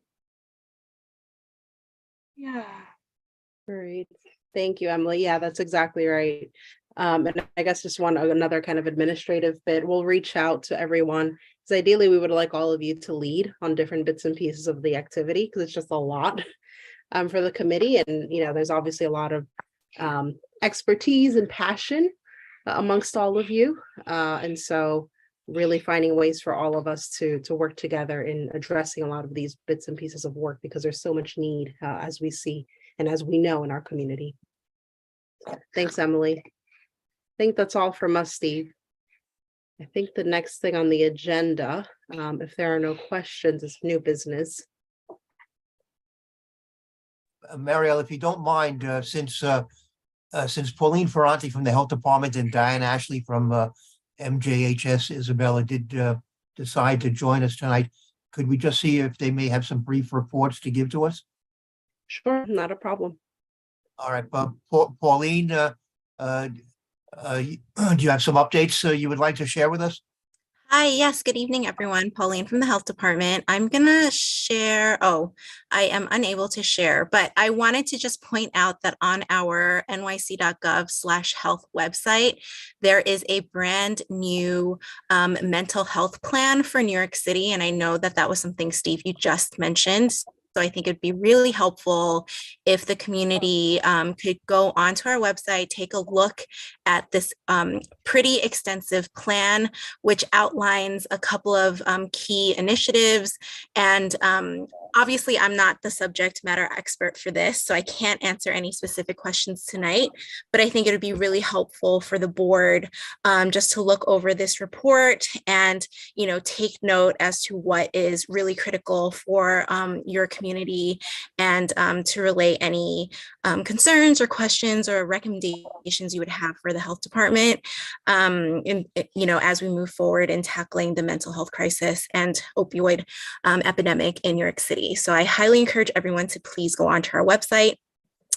It is on the banner, like the main banner. So it'll be the first thing you see when you log into nyc.gov/health. So please click on that and look through everything. And then my second announcement is that starting on March 13th, I will be going on maternity leave. I will be back hopefully before the summer begins, or maybe, you know, midsummer, but I will be taking some time off. But, you know, we will have someone in our agency that will be my out of office contact, and I will be sure to share that with everyone so that there is continuity of representation, and I will make sure that they're very responsive to your board. And that's it. Thanks. Well, congratulations, Pauline. Do you think we'll be able to get somebody who's at least half as good as you are? Oh my gosh, yes. Yes, definitely. I can definitely guarantee that. I think my colleague, who we are currently in discussion with, you know, sorting out the details, he's wonderful. So I will, once that's confirmed, I will share his contact with everyone, and he's great. So yes. And coach him so he knows how to deal with us. You might like him more, actually. Oh, I'm sorry, I don't think that's possible. With all due respect, Pauline. Diane Ashley from MJHS, the Isabella Geriatric Center. Thank you for joining us tonight. My pleasure. Thank you for inviting me to participate. Isabella has one resident at the moment who's COVID positive and on state mandated isolation. We currently have 89% of our residents have received 2 vaccines, 26% 3, and 48% are fully up to date. 49% have actually had the bivalent vaccine. I'm sorry, Staff, what was that percent on the bivalent? 49. That's amazing. And staff are still in compliance with all guidelines, and we continue to support testing of visitors before they go upstairs to see their loved ones.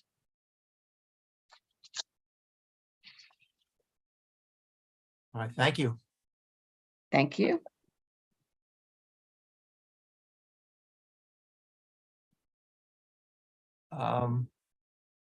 Normally at this point, we ask if there's any old business.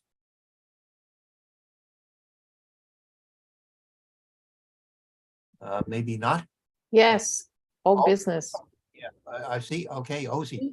Do you want to guess what am I going to ask?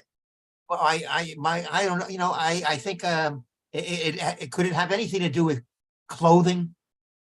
Yeah. Oh, yeah. And would it anything to do with maybe recycling at the green market? Mm-hmm. Oh, I'm getting closer and closer. I don't have any updates about whether or not they're going to bring back textile recycling at the Inwood Green Market. I have to look into it once again. Is there a chance that we can invite them to talk to us about their process and why? I mean, what is their process to decide when and if to get the textile recycling back to our? We actually have 3 farmers markets, so I mean, the thing that gets me is that if anyone needs that, is us in our neighborhood, in our district. And if we are going to work on educating people in terms of recycling and a reuse of items, we need them here. All right. So I know you're not disagreeing with me, No, I Steve. don't. No. But I mean, they really have to come, just like Columbia is coming, Presbyterian is coming every month to report. They should come to us at least every quarter and tell us more about how they're going to implement other programs in our district if they're not here in the farmers market every week. We need them here, and they should, you know, if this is an organization that does recycling in New York City, then they should be here. All right, well, I never actually invited her to come and to speak on the subject. And the person that I'm dealing with is the person who runs the green markets. I don't know that she's really the one who deals with the textile recycling per se. Maybe what I need to do is try to find out who actually does the textile recycling. So you just maybe pointed me in the right direction. I'll check on this and then see who the appropriate person is. Thank you. All right, very good. So I think that covers the old business.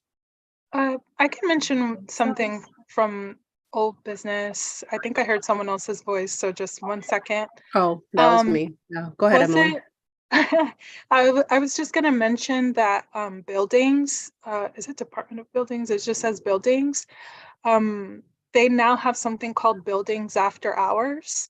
So it started June 7th, 2022, where Department of Buildings offices will be open every Tuesday from 4 to 7 p.m. And it would be for homeowners, tenants, small business owners, building managers, and you could just visit the office and maybe talk about whatever, maybe planning for home renovations, any violations, information about property, and more. So it would just be at the Manhattan Borough office. That's 280 Broadway, the 4th floor. If you're interested, and I would put it in the chat, but I just don't see that you could copy paste this. So, and this is a long link, but maybe you could just Google Department of Buildings After Hours or Buildings After Hours, and it'll pop up. And it's like a PDF with all it's like all very succinct. Well, it looks like you did put it in the chat. I did, but I find that you can't copy paste things. So I guess you could just click on it. Yeah.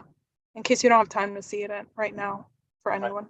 So 280 Broadway, for those who don't know, is downtown at Chambers Street, near City Hall.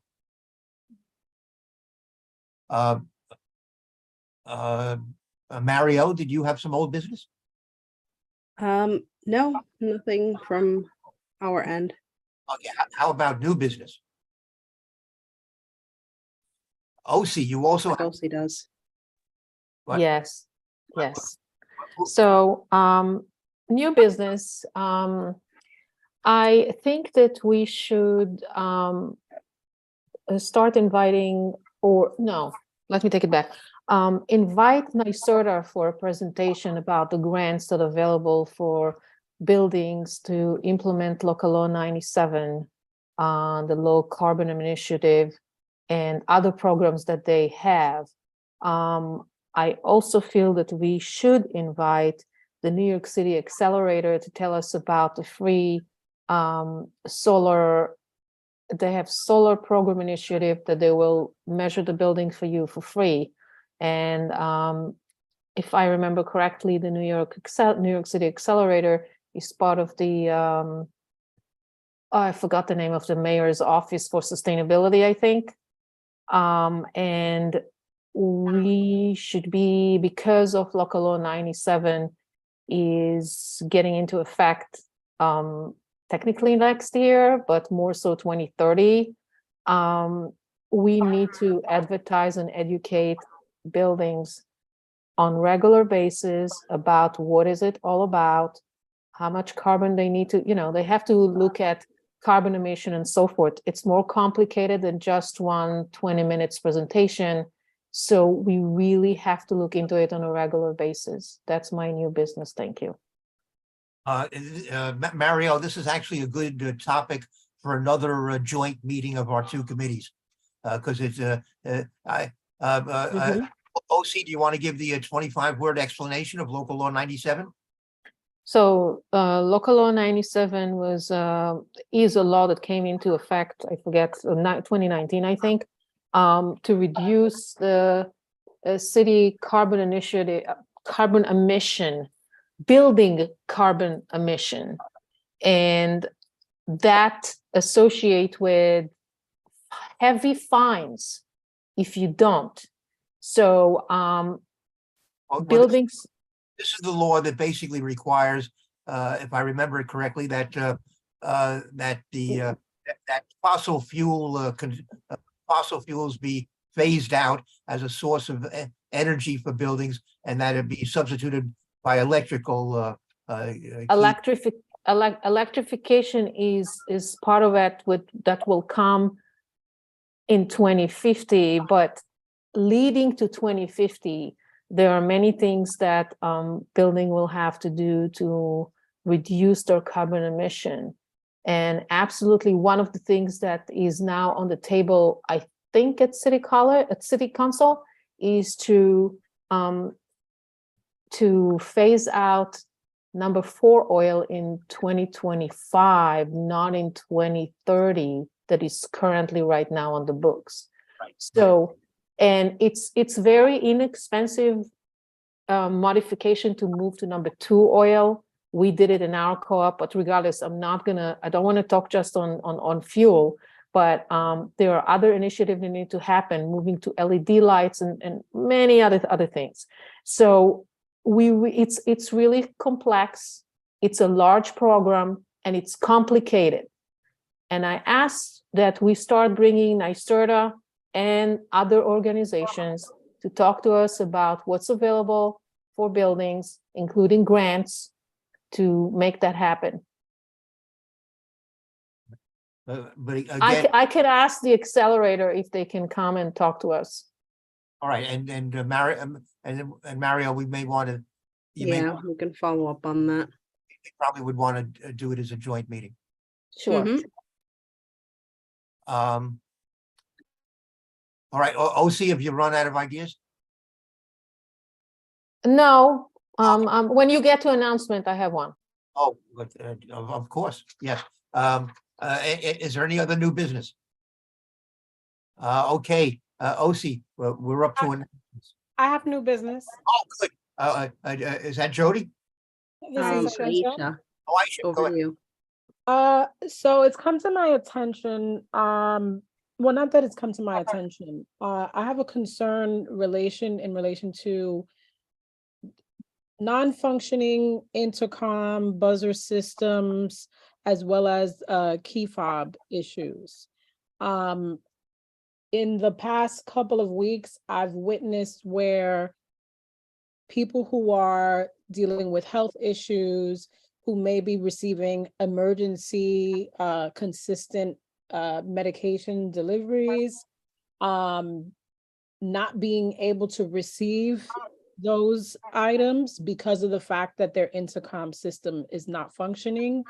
And even where some people who are immobile, unable to go downstairs to the door in order to retrieve the items themselves, they're left without.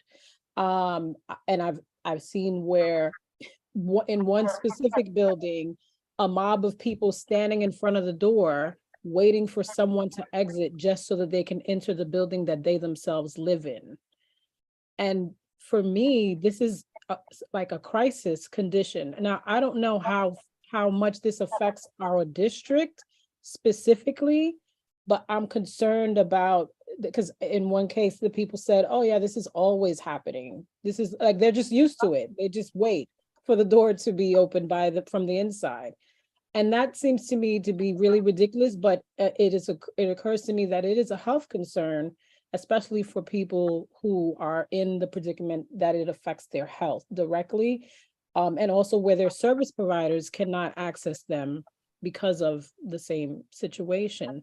So I'm wondering, what is the urgency from the city side when such a complaint comes in to get the intercom and the door access fixed urgently? Because I believe that it should be an urgent concern. Well, this is a major housing code violation. I think it may in fact be what's considered a Class C violation, which is the most serious type of violation. So anybody who has this kind of problem with an intercom or bell and buzzer system that is not operating, they should, at a minimum, they should be calling 311, reporting it, and having having a housing code enforcement inspector show up and write a violation. And it should be dealt with. That's obviously unacceptable. And, Aisha, we can, oops, sorry, go ahead, Aisha. I was just saying, I just wonder what the turnaround historically is for this kind of thing. Like, how long are people waiting for it to get fixed? But then it also brings to me this idea of us as public representatives, that in some regards, we should be mandated reporters for certain things that may be affecting, you know, residents that we are witness to, and that we have the insight and the understanding of how we can be effective by sharing that information with the right people within our government. Because many people, as much as we know that these things exist, not everyone in the community is savvy or, you know, will put in the effort to make sure that, you know, the right people are held accountable to do what they're supposed to. And, you know, people are left wanting. I have some experience dealing with situations like this. I did tenant advocacy for 24 some odd years, and on some level I'm still doing it. But in a situation like this, you're really not the person who should be reporting it. It should be the person directly affected, the tenant in that building, because the inspector is going to have to gain access to the building, is going to have to confirm that the bell and buzzer system is not working, is going to probably have to visit the apartment. You should be encouraging whenever you come upon a situation like this and see that people can't even get into their own buildings, you should be encouraging them to call 311. And in a situation like this, if it's not being repaired by a landlord, as far as I'm concerned, this is probably a good reason to go on a rent strike in order to force the landlord to make the necessary repair. This is obviously a very serious condition. I agree.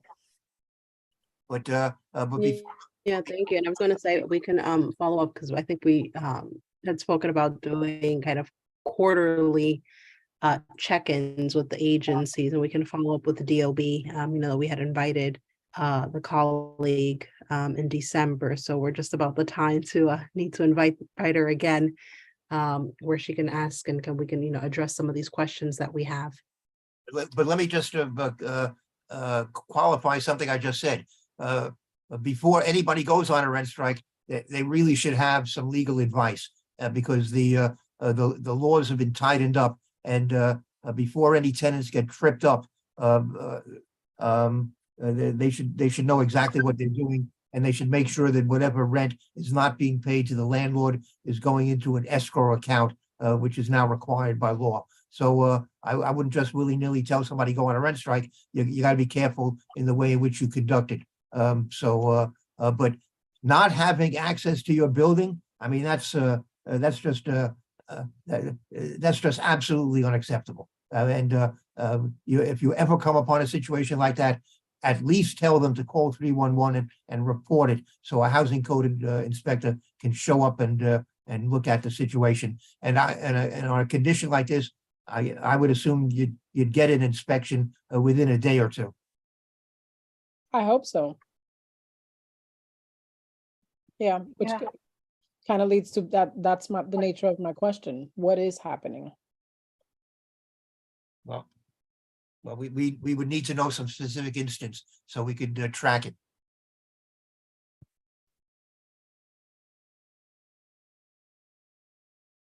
Is it now time for announcements? I was also going to say, Aisha, because remember during the budgeting that you mentioned something about the buildings needing like better security with like the handles, or I don't know exactly how we worded it, but we were taking a long time to word it. And this is still part of like the same topic of security in buildings and public housing and any But kind yeah, of building, right? that was specific to NYCHA, which definitely NYCHA only? is Oh, okay, okay. important. Yeah, but these are private residences in many of these instances that I'm talking about. So Right, so it is a requirement, so definitely just following the steps for now, but yeah, I would just go by what Steve said. yeah, I'm gonna do some more research on it to see what makes sense as far as the direction. Maybe a resolution can speak to what the need is. Hmm. But yeah, I'll do some more digging. Okay. All right, Steve, so I think we are to announcements, right? All right, thank you, Emily. OC, we're back to you. Okay, announcements. So textile recycling is available every Sunday from 9 a.m. to 2 p.m. in the Bronx. The address is 4545 Independence Avenue. So if you have any textile recycling, there is a place to go, except that it's not in our district, unfortunately. My other announcement is about the last month I announced that February will be a Bodega Cat, a spay, fix your Bodega Cat. Unfortunately, I only got one. So I'm expanding the February Fix Your Bodega Cat to 2023 Fix Your Bodega Cat. So if you know of any any Bodega Cat where you shop that is not fixed, please let them know that there is a program that you know, that I can help them. And I hope that I will report better numbers at the end of 2023. And I'm only talking about, at this point, only talking about zip code 10034 and 10040. If there are any other Bodega Cats that you know of, let me know. I will refer them to another organization because this is my area. Those are the zip code of my area. Thanks. Well, maybe we could just tell the cats to move. We do not want to do that because new cats will show up. It's a whole other thing. We're not getting there. Too difficult. Okay. They can't move. Okay. Any other announcements? I just wanted to I don't see any. acknowledge. Oh, go ahead, Emily. Oh, so sorry, Marielle. What were you going to say? No. I was saying that I didn't see any hands, but I wasn't sure. Please go ahead. I think in the question answer, somebody put in the answer for something. I'm not too sure. Bastian Ko. I know he's in WeAct. He said, I would like to invite you to our upcoming WeAct membership meeting on March 11 at 10 a.m. via Zoom. We're excited to have special guests who will be sharing their insights on the following topics. Something that we touched upon today, new composting program by Hillary Bosch from the New York City Department of Sanitation. Number 2, City Council member Carmen de la Rosa discussing her accomplishments as a City Council member, her initiatives on environmental justice and more. And 3, Central Park Conservancy's Climate Lab sharing through thoughts on park equity. And there's an RSVP link. Yeah, and then obviously we know in addition to that WeAct is having an event tomorrow, the one that I mentioned that I previously put in the chat on the Eviction 101. March 3rd, 4 to 6 p.m. Senator Brad Hollyman Seigel. Hoylman. But Emily, how do you see? I can't find this other thing about the It's under answered. It's like really odd. I don't know why he put it there. There's like So I think I think it was a Q&A, but I think because Bruce responded to it, it's under answered. It moves but you know, those comments into the answered. But even when I click on answered, I don't get anything. Interesting. I'm not too sure. I'm All glad I saw it then. Yeah, very good. All right, I think we're all out of announcements then. Thanks, For now. Mario. All right, Mhm. Mario, Can I quickly chime in? I was looking it up to make sure that I didn't misspeak. I wasn't sure the program still existed.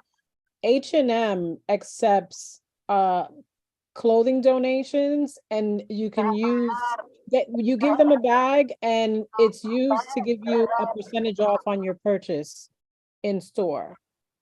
So, when you and, bring, and it doesn't have to be from H&M. It can be any piece of garment of clothes. So you're saying when you bring clothes to H&M to be recycled, they would give you a discount?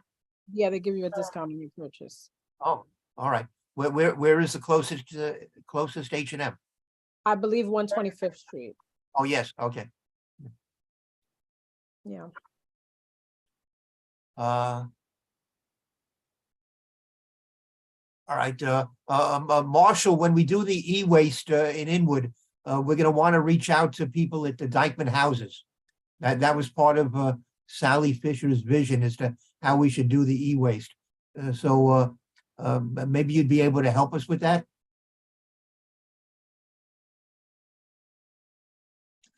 Yes, I can help you with that. All right, thank you.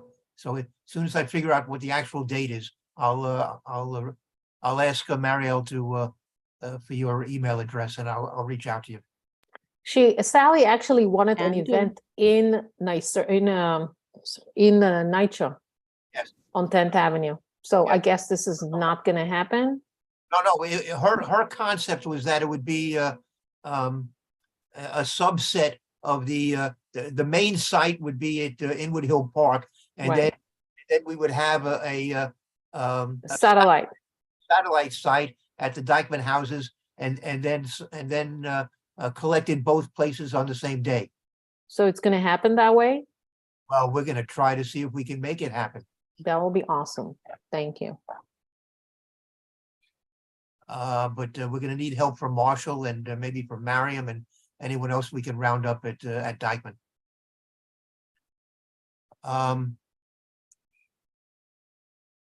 Mario, you should close out the meeting.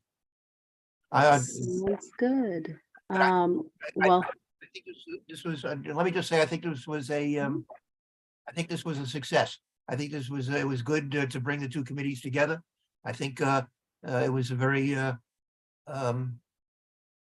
good event. I think I feel as though I learned a bunch, and I think it showed that we can all work together. agreed. And if anything, it showed that there's clearly a lot of overlap with the work that we all do. And there are just not opportunities on the issue of sanitation, but obviously on several other bits and pieces as well. So definitely looking forward to continuing the collaboration moving forward. Thank you, everyone. Not seeing any other kind of final hands. Have a wonderful evening, and yeah, see you at the next meeting. Thank you, Night, everyone. everyone. Good night. Thank you all. And thank you, Diane and Pauline, for coming. Take care.